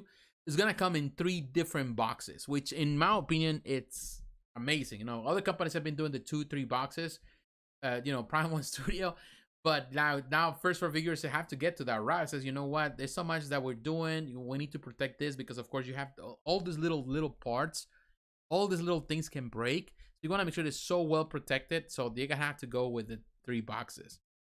But also the Lido feature on that sword, it's amazing. It looks good. Now this collection, they've been running and it's been very popular. They've been producing these are the bosses from the game, and there's other bosses they have done in the past, all looking amazing for sure. So this is the next one, and some people were complaining about this being the character that they chose for the next one in the line, but to me, that's the way you build a collection. This is the point of, keep in mind, when you're building a collection, when companies are building a collection, they're not gonna give you the main characters, so the characters that people like the most at the beginning. Because in that case, when you have what you like, then you're not going to be interested in anything else. So they have to kind of spray it a little bit, like one here, one there, one more screw character there, another screw character there. They start with an A hitter, then they go down with a more screw character, and they kind of spread them out. And that way people are intrigued and they constantly going into that. That's how you build collections. That's how companies do it. It's just marketing. But I'm loving the detail with this one, even though I'm not familiar with the game or the character. But the whole detail on this whole base. And yeah, there were people complaining. There were some people nitpicking about this piece. They were saying, oh, but this and that, and this is not accurate because this isn't the game. And they're just looking at an image, and they, in their mind, you know, went still, and they think that this is, oh, this hand is not supposed to be this way and that. You know, people are nitpick about a lot of things. To me, it's not a big deal. I think the art speaks for itself. I'm not a huge fan of the game, but I look at some of the images of the game just before I came to, you know, to talk about this one, and I was like, man, it's just, you know, it's just tiny little things that are visual, you know, visual things here and there that you might see that are different, but not such a big deal, you know, not like to the point that it's just destroying the character, transforming the character into something else. And that sword is super, super long. Look at that. All that detail, because all of those things are the reason why, of course, it's expensive. Because all those things can break. So you have to protect it well. And definitely it's going to have PVC. It has PVC elements, ABS elements, of course, resin elements. So always a combination of so many different things. Paint job is amazing. And the light up feature that you can see in that sword that is going to shine. If you watch the video on the First for Figures channel, you're going to see that. It looks amazing. Great detail, definitely. They did an amazing job. Definitely, they did an amazing job. Let me drink this one.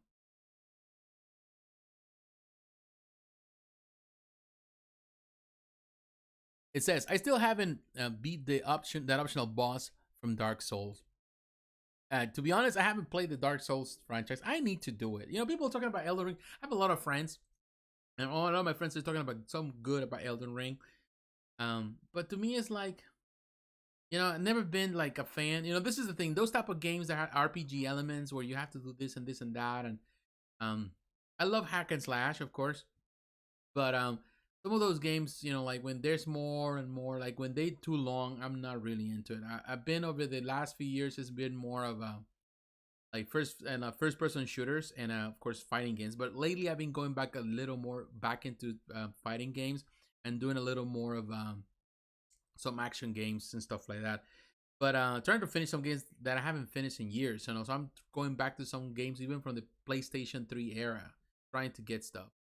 Yeah, Elden Ring bore me to be honest. And this is the thing, when those games, they're games that bore me when there's so much stuff to do, and you know, like I get lost, and I'm like, you know what? I just want something that is quick and fast. And I don't know, I'm maybe not made for RPGs or games like that. But you know, it's just some people love that kind of thing. They love to put the hours into it. I just don't have that. So, but I'll try it again. I have a list of games that I haven't finished. I have so many games that I haven't even started. I need to start at some point. You know, like I need to get to that point. Hey, Skill Power, how you doing, sir? Thank you for tuning in. Thanks, everyone. I see that we have 18 people on the chat right now. But everyone, all of you, thank you very much. And don't forget, if you're here watching this, don't forget to leave a like on the video, because that helps for visibility. So don't forget to leave a like. Even if you're here for the first time, you know, subscribe to the channel if you like the content. Everyone, thank you very much. Yeah, I like Dark Souls overall. You do? Okay, cool. Yeah, you know, to be honest, I need to try. I need to do it at some point. But man, it's like I haven't even finished The Witcher. You know, I'm still trying to finish. Every time I go into The Witcher, I get so distracted because I like to just roam around with a horse in the horse and go things and never get it finished. The same thing with Red Dead Redemption 2. I haven't finished it. I finished the first one. I finished all those. But the second one, and there's so many games, man. I'm telling you, I haven't had the opportunity, and because I've been doing more over the last years, I was doing all of this full time. So it was, to me, it was like I didn't have the opportunity to really to do you know, to game as much as I wanted to. And it's something that now I'm kind of doing more. I'm trying to do more gaming because I do think that it's you know, it's something that I want to finish, and I enjoy gaming. I think it's something that is really, really, really cool. So this is it, my friends, on that one. We're gonna move on, and I want to move on now to Quinn Studios. And I think on this case with Quinn Studios, they don't have it yet at the website, but oh, they do. So they finally did.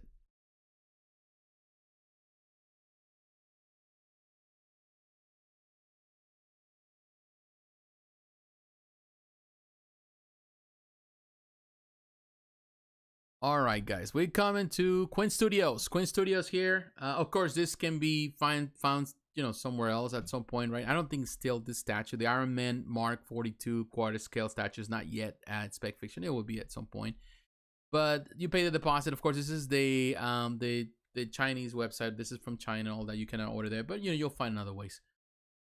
Now, I will tell you one thing. This company has been doing amazing. For sure. Quinn Studios killing it in the quarter scale with the movie stuff, with the Marvel, so the MCU stuff. And this is a really nice addition. Of course, they've been doing all the different suits, which they're all amazing, some better than others. I'm not necessarily a big fan of this suit particularly, but of Iron Man 3 of the film, but I think it's super cool that they adding this. They chose a very interesting pose. I love that it has the light up feature, which is really, really cool. And I definitely love the detail, the paint job on the suit, all the rust that you can see. It is a very nice pose. Like, come at me, bro. Pretty much is what you can see right there. Come at me, bro. Look good, I love that. And of course, they continue with that idea of those bases, with the stony material. All that, I think, is gonna fit all those. They all fit well. It's a really nice choice. The only thing I wish with this statue is that you were able to see the portrait of in this case, the Robert Downey Jr. Like, open that, but that's not maybe too expensive to pay for that. But it is a really, really cool statue. Definitely, this is the thing. I still remember what was the legacy effects or something, that the ones that they were the ones that Sideshow was selling. Legacy effects, I think that's the company. Those were amazing from Iron Man 2, and to me those were for the longest the best Iron Man statues ever. But they have been blown away by other companies. XM Studios, they have done amazing Iron Man statues, and also of course now Quinn Studios doing amazing Iron Man statues. They're just amazing. The work is amazing, the detail is amazing. They're just perfect in so many ways. So I like it. I think this is necessarily for everyone, because I know that everyone has a favorite. I will prefer the Iron Man 2 suit or even Iron Man 1 over any other. But it's good that they continue with the tradition, and of course there's plenty movies to take from and different suits from the film. So gonna be cool. Hopefully one day they go besides that and they start doing more of the classic comics at some point in some type of collection. So far they only have the Marvel license of the MCU, the Marvel Studios, but hopefully it would be nice if they start able to start producing stuff also based on the comics, as they start doing now with the stuff. Time will tell. Time will tell. All right, guys. Let me a quick break on this one, because we're moving along right now. We're moving really fast, which I like this. I like that, because 3 hours like last time was a long time, and definitely my back is already killing me, even though I have a new. And I will tell you, this new chair, it's more comfortable than the previous chairs. Although I do still have the other chairs downstairs. I'm using it downstairs now. Normally on my desk where you can have all my cases and stuff, that's where I use this one. But I'm gonna use. I do the live stream. I like to use I think better, more live streams, more comfortable.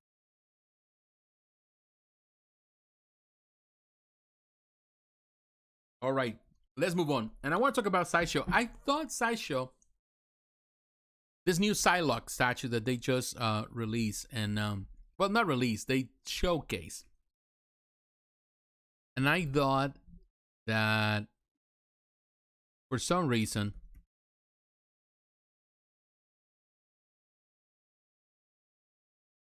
that they will, I thought that they would release it this week for some reason, but they didn't do it. Lately they've been doing this, which I don't find it weird. I talked about it last week. It's just interesting. They've been doing this screen rant Screen Rant, of course, who you're familiar with Screen Rant. This is just a website that they talk about movies and talk about a lot of stuff. It's more for they go everywhere. They technically they I don't know if it's because they have a deal with Screen Rant.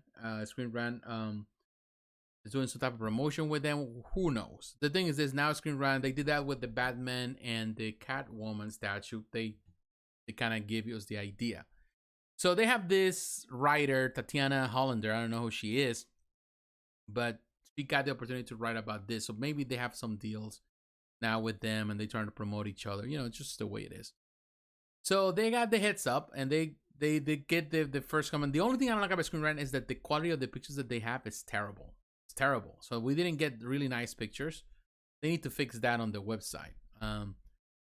But just to get the idea, I'm guessing that they are going to we're going to get to see more. This is probably going to go pre-order next week because that's what they did with Batman and Catwoman. They have this through Screen Rant. They kind of give us the hints the week prior, and of course the following week, that's when, which was last week, that's when the pre-order went live. So I think that's what they're doing. It's still, you know, I'm still not a fan of the way they do it. Definitely, this is more a way to promote it to the masses because the Screen Rant, of course, promotes a lot of things on social media, whether it's Facebook. There's a lot of ads here and there. They're all over the web.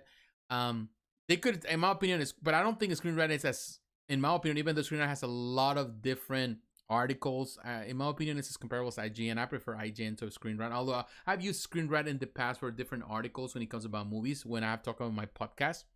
So I use it for that. But I will tell you that she looks great. And of course, some people were complaining about, saying that she looked too Asian. And when I heard that, I was like, really? Because, you know, it's Psylocke. We're talking about, you know, Quinn, and you're talking about Psylocke, the Asian side, you know, that's her, you know, that's who she is.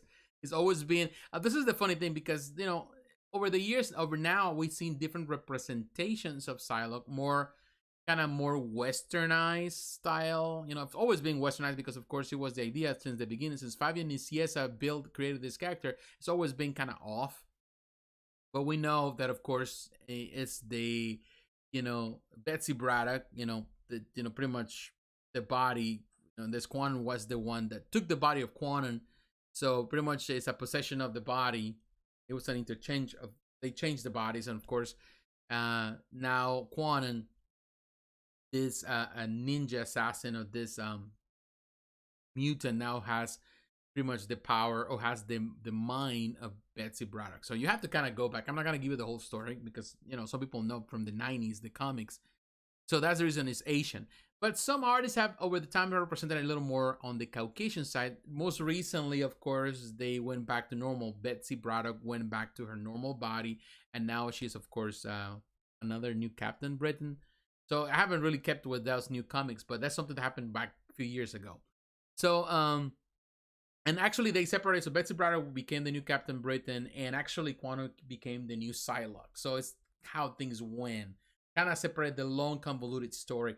But, you know, the thing is this. Psylocke has always been kind of East Asian, even though it's Japanese, but in the look, sometimes she looks more like, you know, like from East Asia, from, I don't know, from, you know, someplace in, I don't know, like Thailand or something like that, or Thai. Sometimes she looks more Chinese. Sometimes she looks more like Malaysian, you know, like, it's so many different looks, but it's all kind of Asian. And sometimes, of course, when, in this case, Jim Lee was doing it, Jim Lee being Korean, so it has kind of more like a Korean look, but at the same time, it's always been Asian. That's all we know. So I think that they embodying that aspect of the character that way. So when people are saying, why does it look like that? I think this is better than the previous premium format, which in many ways, a lot of people thought it was too manly. I think this is just perfect the way it is. It's a really nice touch with the character. Definitely doing very interesting. And I can see now that Shuriken right there. That star. And on top of this, that is cool. Now, again, they use the same paint job that they do in this clear resins that they've used in other things, like they did with Wanda recently. Of course, you know, I'm sure that it's going to go on pre-order. How much is going to be, who knows? But I'm guessing that it's going to happen sometime next week. Definitely by Friday. It's going to be probably pre-order or before that.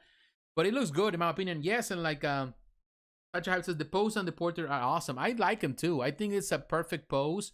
I like it more than the previous pose. I find it too boring. I think this represents the aspect of Psylocke as a ninja in a much better way with her power as a warrior. I think it looks better. But why release another Psylocke so soon? I prefer this one though, so much better. I like it too. But yeah, I totally understand. It's like we get the same character over and over. Like, what happened to other characters? What other characters would like? How about Pyro? Like, you're talking about the villain. You're talking about the super. You're talking about the main team. I would say, what about Beast? When are we gonna get another Beast? When are we gonna get another Archangel? What was the last Archangel that we got? Was the Comic Cat? It's been so long. If I'm not mistaken, that was the last Archangel that we ever had from Sideshow. And then of course, we have the dioramas, but that was it. That's been years ago. How about there's so many other characters I'm trying to think about. We got Storm, of course. We got that. We got Gambit recently. Trying to think. How about Iceman? When are we gonna get an Iceman? There's so many characters that they can just go on, and definitely they're gonna make some money. How about Professor Xavier? How about that one? Like, come on. There's so many other characters. And Jubilee, how about Jubilee? Like, we need some of those characters. Even on the villain side, how about a Silver Samurai? When that's gonna happen? There's so many characters that we're missing here. But the point is like, definitely, I totally understand why some people get frustrated, because we get the same thing over and over, and it's a repetition of things. All right, let's look at the chat right here. This is cool. Hoping Sideshow makes a Raven. Yeah, Raven would be good too. Like, now thinking about it too, yeah, that would be awesome, because the last Raven was amazing too, but it's been so many years now. And like, this time, now it's time for something new.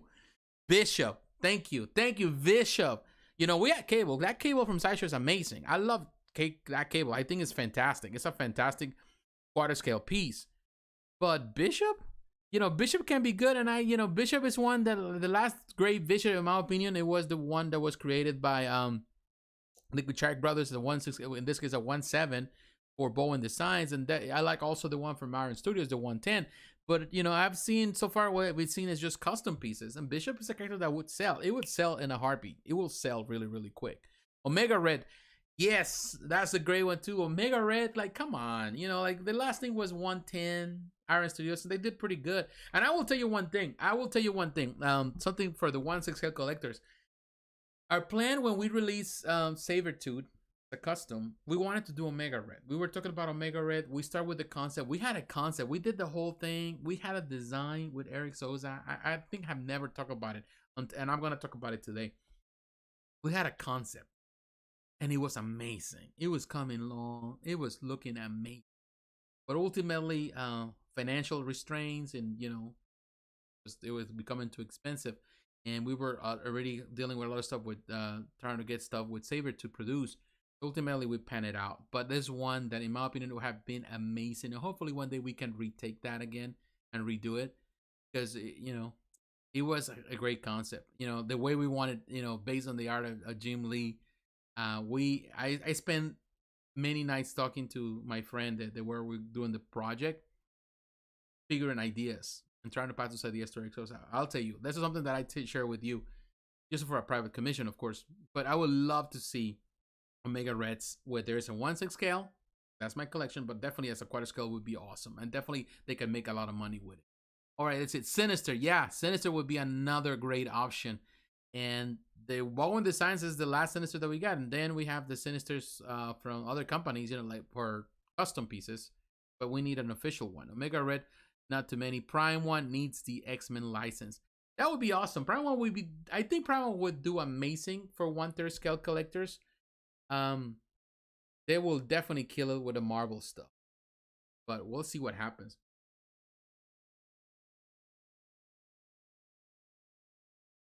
And definitely, I would love to see the Fantastic Four. Hopefully, now it just came to my mind. Fantastic Four. That's something that I would love to see Sideshow doing. Fantastic Four. I've seen some amazing custom pieces recently. Custom concepts, amazing. But definitely would love to see the companies, the official companies doing it. And I'm guessing now that things are coming fast. And once we get around that, the Fantastic Four movie, I'm sure that we will get to see those things. All right, guys. So we're still on Sideshow, and I want to talk about now, but we're gonna go to the website because I want to talk about if you are a life-size bust person, then definitely Sideshow has your back. And we're coming right now to the Mandalorian Din Djarin life-size bust. Huge bust, man. I'm telling you, it's huge. It's expensive. Life-size bust. Sorry. $1,550. It's going to release between November of this year and February of next year. Now, who sculpted this? If it says it's made out of fiberglass, which sucks in some way, but at the same time, imagine if it was just made out of real metal parts, die-cast parts. It would be really inexpensive, of course. So the Legacy Effects is the company that Legacy Effects is the one that did actually Legacy Effects is the one that did what I was talking about, the Iron Man. They still do amazing stuff here with Sideshow. They're the designers here and the sculptors and painters did the whole thing with the Sideshow design and development team. They're the ones pretty much on the art part, but look at this one. That is impressive. It is an impressive piece. Look at that. Huge though. And definitely this is not for everyone, but this is for those fans that love life-size bust. The base, I will tell you that I would prefer for that base to be different. I find it to be very simplistic and not as appealing, although it serves the purpose as a stand. But it's not, I would say, like, oh my gosh, it's just amazing, like the best ever. You know, I will tell you that some companies are doing amazing bases. Quinn Studios is one of them. Pretty much Quinn Studios has been doing amazing buzz, and some other companies have been doing amazing buzz, and I love what they're doing. Infinity Studio, those companies are doing amazing concepts with their bases, and they look just they look terrific. Great detail, much better than this. This is too simplistic, but that's something that I will tell you. When you look at Sideshow buzz, for the most part, they're very, very simplistic. But yeah, that thing it's really cool, man. I love the paint job, the detail.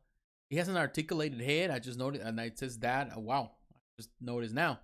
So that means that you can move it in different angles. That is super cool. I like I like that because sometimes, you know, depending on how you're gonna angle that, his rifle, it has just the stock in the back, which is kind of like a nice touch. It looks good, man. I like this one. Of course, this is not for everyone. This is for the bus fans. And definitely look at this one.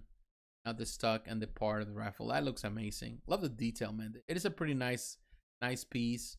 Expensive comparison to other buses that Sideshow produces. But hey, make no mistake, everything is going up in price, and it's cool. It's a nice concept. Really like it. We can say that. All right, guys. This is the way. Yes, late night trip. This is the way. I'm thinking about, let me go to the notes. Let me go to the chat here so we can see it. I'm thinking about the Quinn bus. It would be my first. Do you have any bus in the collection, JP? No, I don't. I have mini bus. That's all I have, but I don't have a bus in my collection. I will tell you this. 2 reasons. First reason, space. I don't have the space for a bus. Second reason, I've never been crazy about bus, life-size bus. Of course, as I gotten older, my appreciation of things have changed. Of course, you mature, you become older, you appreciate things in a different light. I do like it's like tiny bus. I like the small bus from Gentle Giant. I love them. I wasn't crazy about them. I never really got, when I started collecting early on, I was not really into the Bowen designs mini bus. I just didn't find them appealing to me. It was until I started finding the Star Wars bus with Gentle Giant and the Marvel bus, and that I said, wait a minute, there's potential here. So I've been collecting those. I collect those, and I like them. They're pretty neat.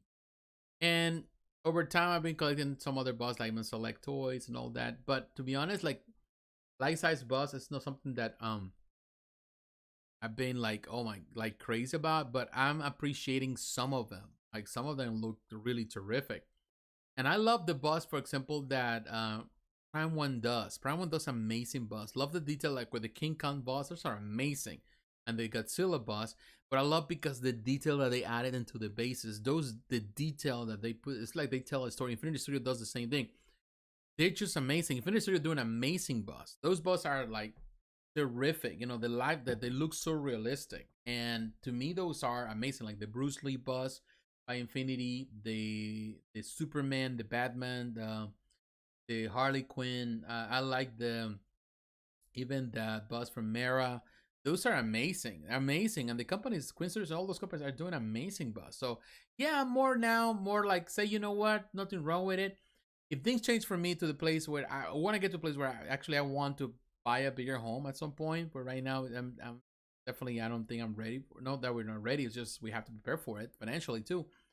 Um, and of course the market is kind of finicky. I know I can sell my home and this home and make good money and go into a new home, but right now with the shortage of homes and you know, like it's a big deal. So right now I think it's just I'm more on the waiting side to see how the market is going to fluctuate, because it's very volatile. Like my daughter, he just recently purchased her home. Her husband, they actually this week they signed for the new home, and the mortgage was high. You know, they for them, of course, they're young, but they bought this property, which is long. It's a big property. They have 3 acres and has a nice big home, so they're happy. But definitely it was pricey, and it's because of the market. You know, um, and I know I could sell, but I'm just to the point where right now where am I supposed to go? So there are a lot of things, you know, but yeah, definitely I would love to have a bigger home. Now, when I have a bigger home, I have a bigger space. I will definitely think, maybe to have a bus. Now, which character that would be a good choice? It depends, you know. But yeah, I would consider that. Some of those bus, perhaps a bus. Never know. But like some people, like they go over all the bus. I don't know me. Godzilla versus Kong bus. Those are killer bus. Yeah, they are. They're just huge, and I love the detail. Love on those bases. It's just a piece of art. It's all the little detail, and I think those are superior to what Sideshow does, because Sideshow does this very simple, very clean base, which is it's fine, serviceable. But these other companies are just going overboard. Like what was that? What was the company that is that Quinn Studios with the Joker, with the Joker in the back, and you have the statue of the Joker on the with the mirror and all that kind of stuff? That is just that blows my mind. When I'm looking at stuff like that, I'm thinking like these companies are just like they just dancing on it. Like these companies are having fun with it. Like they don't, you know, if they're gonna give you something, it's you know, go big or go home. You know, that's how they do it. You know, like I wish, you know, Sideshow sometimes would kind of feel that same way and take that pride and let's kill it. You know, let's kill it. You know, I think Sideshow can do it. They have the artists to say, you know what, let's just go all out. You know, let's throw the whole thing and make such a huge piece with so many switch out parts. Doesn't matter how much it's expensive, but let's just make it just to compete with the other companies. But they're not gonna do it because that's not because they don't have the boldness. It's just simply they don't have the need. That's it. All right, guys, let's move on to the last piece of this video today. And to me, I think this is a phenomenal piece. And I want to come for that reason to JND Studios. JND Studios, man, this company, it's doing amazing work. And they have, of course, the Batman. And this pre-orders, man, I'm telling you, they released 2 pieces. This is the thing with JND. There are other companies, they release 1 Batman. JND is not playing. They just released 2 statues. You know, they didn't just release 1 Batman. They released 2 different statues. So you choose. Bruce Wayne, you know, of course, Robert Pattinson, or just the Batman with the outfit. The Robert Pattinson sold out in 7 minutes. 7 minutes. That is a record. JND is the one that has been doing this record. Another company that I can compare that has been doing the same thing would be Sume Art. But JND and Sume Art are the companies that right now that they sell stuff in minutes. That's just the way it is. And the Batman, just the outfit sold in 2 hours and some 2 hours and a half. Still, great record. A lot of companies wish they could do the same thing. I definitely can do the $4,000 bus. Then that's the next level. Congrats to anyone who can or does get. I'm with you, man. I'm with you. Congratulations to those that can afford to pay that type of money. You know, if I could, I would. If if that was my thing. But everybody's different, of course. Now, these pieces, I'm telling you, are amazing. Amazing. And of course, there are a couple of videos people trying to compare which one is best between the Quinn Studios, the Prime one with Blissway, and this one. I gotta tell you one thing. There are a couple of things that I like about, and I talk about in one of my live videos, I talk about which one I consider was the best between the Prime One Studio / Blissway and the Quinn Studios. That in my opinion, the Prime One Studio was the best. Well, that was it on those two. Now, which one is the best between this JND Studios and all the rest? I will tell you, the JND Studio is taking the cake on this. Taking it. I like it. I like there are parts that Prime one that is amazing. There are parts on the Quinn Studios that are amazing.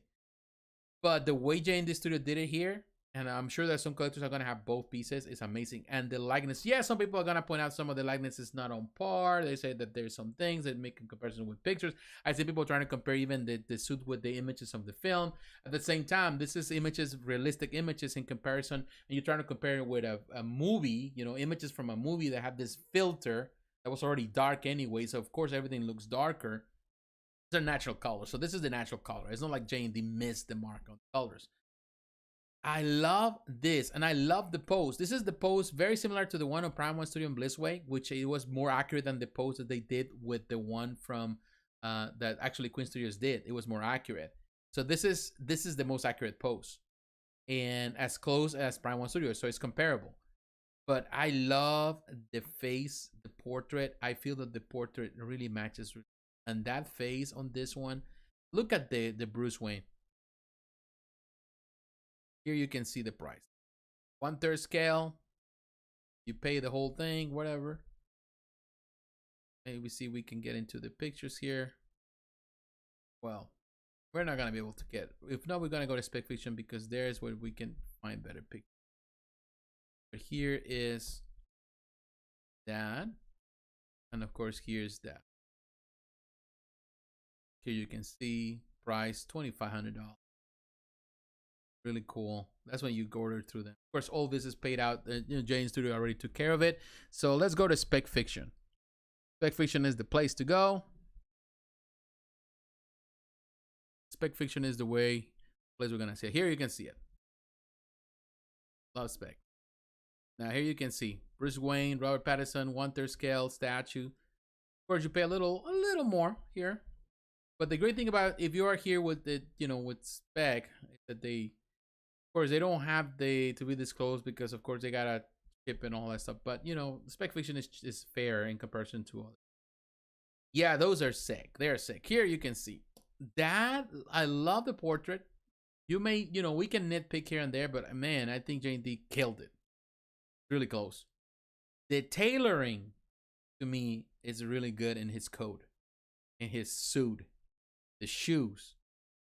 Tailoring's all well. And of course, he has the same classic bases that they've been using. Simple bases, very classy. But he has that little brick stone and the stone where he was walking towards the courthouse.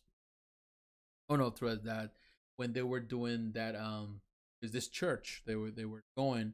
So he's walking there. So you can see that stony terrain, the bricks.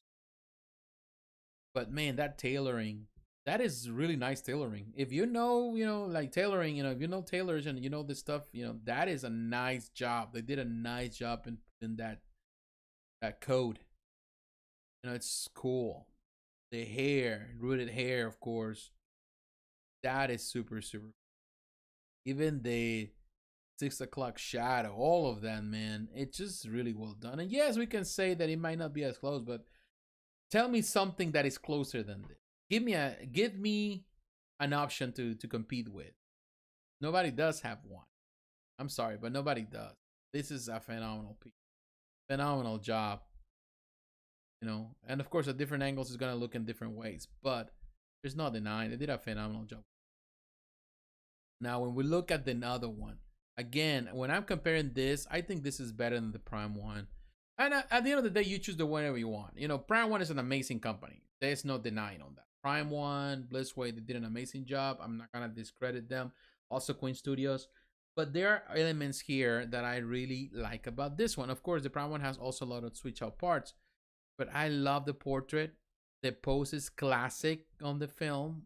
I love the way the basis looks. The outfit, some people say the gray is not as accurate. Again, people are basing it on images from the film, which had a filter, which made it, the film was darker. But in the light, when you saw at the end of the film, on when Batman was in the light, actually this was the color on his outfit. And yeah, there was a gray, kind of like also kind of brownish look tone to the film. So yeah, so I think they nail it. It's good, you know. Just people trying to nitpick because they already pre-ordered the Prime One Studios. Now they're double guessing themselves about it, and of course they have to justify their purchase by saying this is bad. You know, it's always gonna be the people. And to be honest, I don't know. I think they're both great, but I love what the JND the way they did it. I think the proportions are more accurate with the actor. I love the detail there. Also, you can remove the cape, and now you have this portrait, which is accurate with the film. Looks good, man. This is something better than the other one. Of course, the other one is also sculpted, but I think this is superior, in my opinion. Look at the detail. Really cool. And ultimately, you choose whatever you choose. This competition is tough, you know, between them. You know, to be honest, it's really, really hard. But I like it. Really love the detail there. And here you can see the bus, you know, like that. That is nice. The way it on the bus. That is very, very cool. So they think of it, you know, this is the I don't know, the ground. I think this is from the metro station when he got into that fight. That is amazing. That fight was the best part of the film, in my opinion. One of the best parts of it. So it's really cool. I'm telling you, this is a phenomenal piece. Now, ultimately, it's your choice. I'm not gonna say that one is worse or the other one is better. Ultimately, it's your choice. You choose whatever you think is the best. But in my opinion, those pieces are really, really well done. They're amazing. They did an amazing job with it, and kudos to them. Well, my friends, what do you think? This is it. This is what we have for this week. You know, there was like, of course, there's other things we can talk about, you know, but these are to me the highlights, the biggest highlights this week. And of course, you know, we're gonna get more news. And of course, one thing I know right now, I feel that companies are kind of holding on a little bit because, of course, you know, now we are in May, Mother's Day weekend, so people, you know, they take care of those things for the family. But at the same time, you know, keep in mind that what else? We are going to do very, very soon. We're gonna have you know, San Diego Comic Con, and was June and July. It's June. So all of those things are factors that, you know, companies are holding on some of the big reveals for that particular time, for the summertime. You know, so for San Diego Comic Con air time. So we'll see what happens. If I had room and money, I would have gotten these. Yeah, I feel you, man. You know, but $2,500, like, man, that's some dough. That's some dough. That's some dough. If I had it, yeah, perhaps, yeah, because you know those items are. I know they make money there. The Batman was the best so far. That Batman was the best so far. I think so. You're talking about the statue or the movie? The statue. This Batman is the best. As a movie, I like the movie. I'm gonna say I prefer still Christian Bale as the Batman. But I think Patterson has potential. If they take this and then they continue with this, they can continue on the movie has a lot of potential. Pattinson to be a good Batman. He's a good Batman. He's a good. I prefer him over Ben Affleck Batman. I think it was good. The statue I think is this was perhaps is the best so far that we have seen. Now, what other company can compete with that? Who knows? But unless you know Infinity Studio decides to do a bus, you know those boats are amazing. So as a statue, as a quarter scale, definitely this is a one. You know, it's up to you which one you prefer. I like it. I like it. Oh, the statue, yeah, The statue's amazing. What is the edition size for JND Batman? Let me check. Let's see. The edition size.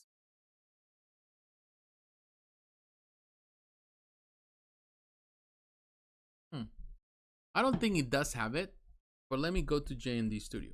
Let's see. It should have it because if they sold out, it means that they had already a limited number. Of course, some companies purchase and some stores, and that's the reason what you buy. I'm going back so we can try to find it together. All right, so we're looking at this one. That's the Batman right here, Bruce Wayne. This 3/4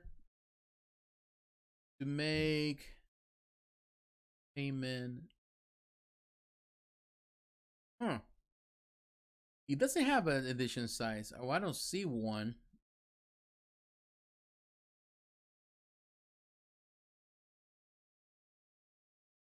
Oh, maybe here. One silicone part, one silicone head. Doesn't really say. That's a good question.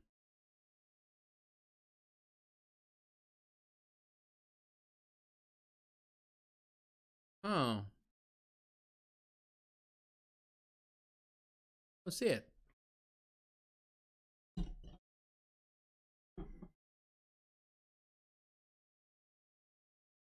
Let's go to Facebook. Maybe they have it there.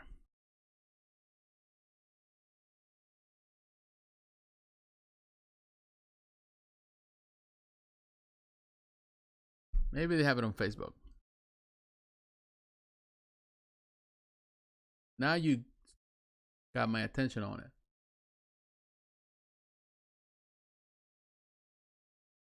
Oh, it's a collector's group. I don't want that. I want the...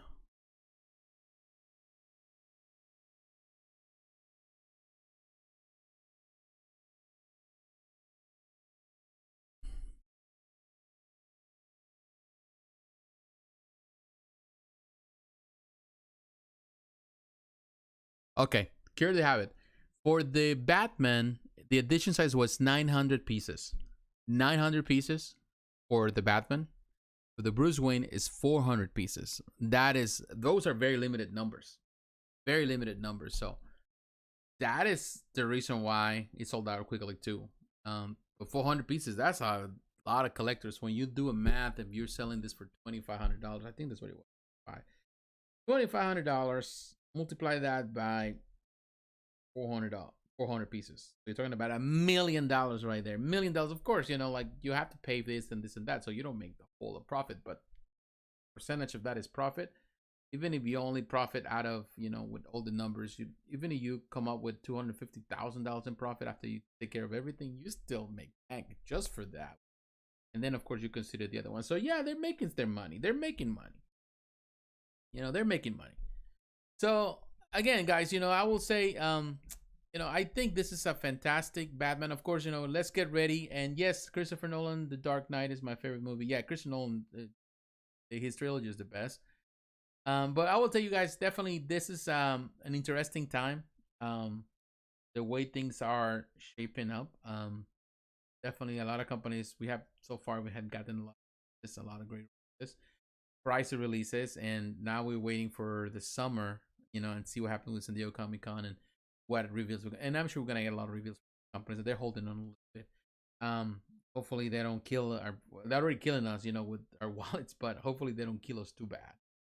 But time will tell. So I want to say to all of you, my friends, now in the last minutes, I want to say, I want to share this definitely with all of you, is that in the collectibles market, you know, I've been a collector for many, many years. I don't say this as a way to brag, because sometimes people think that you're bragging when you say, oh, I've been in collectors for 20 years. And I have some discussion with someone. I'm not bragging about it. I'm just stating a fact. You know, I've been here long enough to know.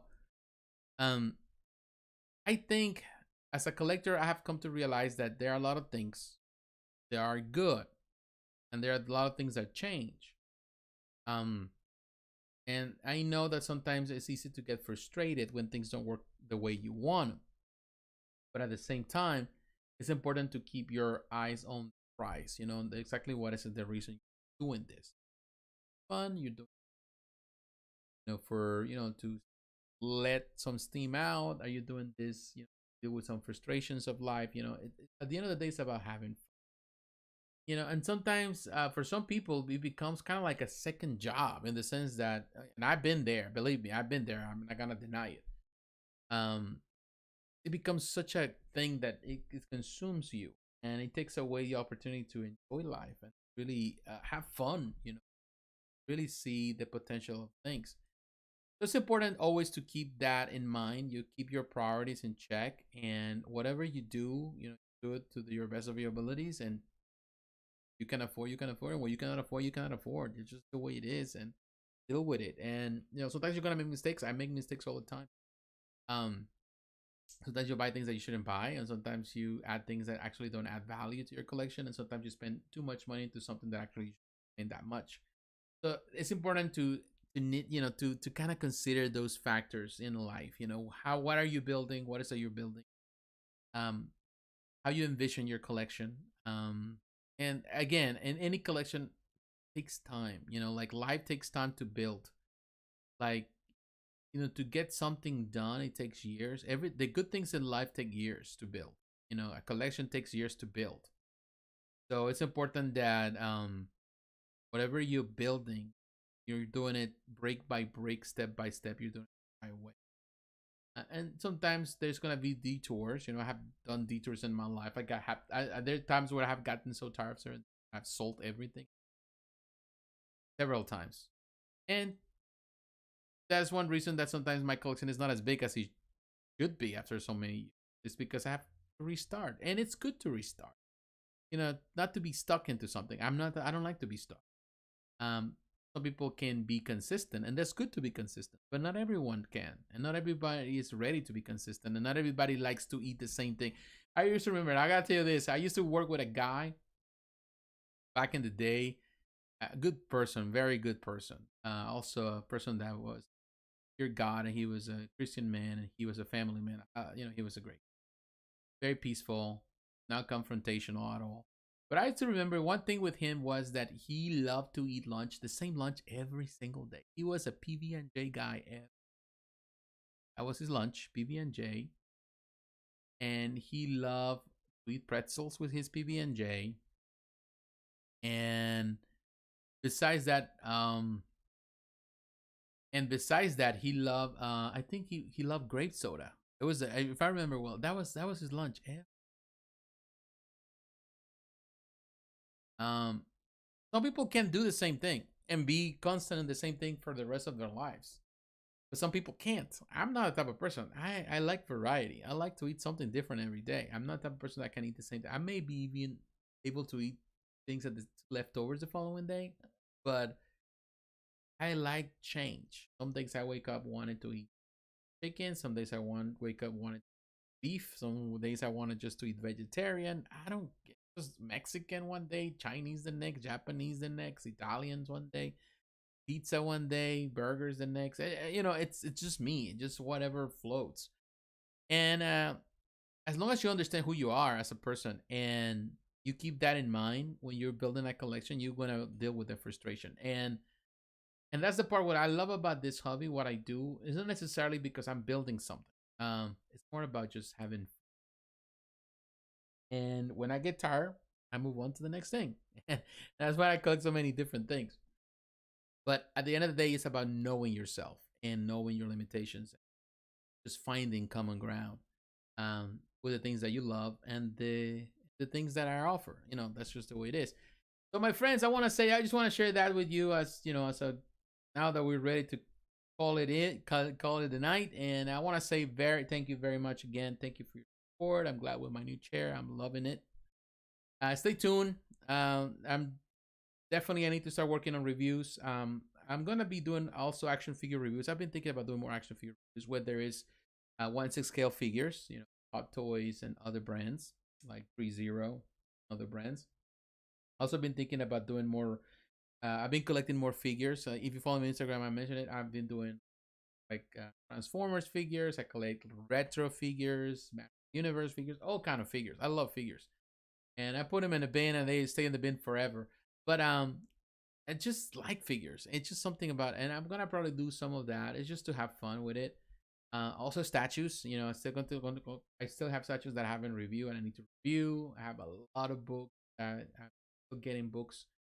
Um, collecting, adding to my omnibus collection and hardcover collection. I need to start going into it. It's just a lot of things that, you know, with the new job and everything, that I haven't had the opportunity to do a lot of things. Um, and definitely I have plans. You know, my mind. I wish I could have do this and do that and talk about this, talk about that. But unfortunately, yeah. Thank you, Edwin. Thank you for, you know, being, you know, participating. That's the best part to me. The best part for me is when, you know, I get the chance to talk to people like, you know, people like you, collectors like you, everyone that gets the opportunity to talk here. I love the conversation. Um, but definitely, there's a lot of things that I would like to do, but of course, you know, life, you know, work, health. There are a lot of things that, you know, take priority. You know, we got to take care of those things. And but yeah, it doesn't mean that I wish I can just be doing this what I was doing before. Like, I love to make videos. I love to do the live streams now, but I also love to doing the podcast. Although I put the podcast on standby, so I don't know for how long. I love to stream gaming, but I haven't done that in a while too. That's on hold as well. I just love to. I think it's just cool that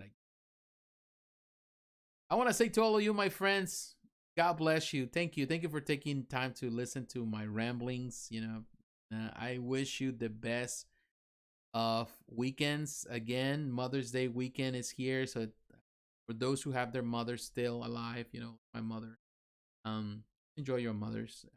Take time with your mothers. Take if you can. I cannot because my mother's not here. But if you get the chance, take them out. You know, go out for dinner or something, something special for them. Also for your wife, if you're married. You know, for other mothers in your life, whoever is a mother, just spend time with them. You know, love them. Be grateful for that. And with the family, those are the most important things. Those are the things that have more value. They're more valuable than a 2,500 silicone statue, in my opinion. You know, family, it's more important. They stay, you know, no matter what. So spend time with them. I wish you have a fantastic weekend, a safe weekend. If you get the chance to go and watch the Doctor Strange film, have fun with it. Whatever you do this weekend, have fun. And once again, my friends, thank you very much for your. God bless you and have a good night. Talk to you again. Bye.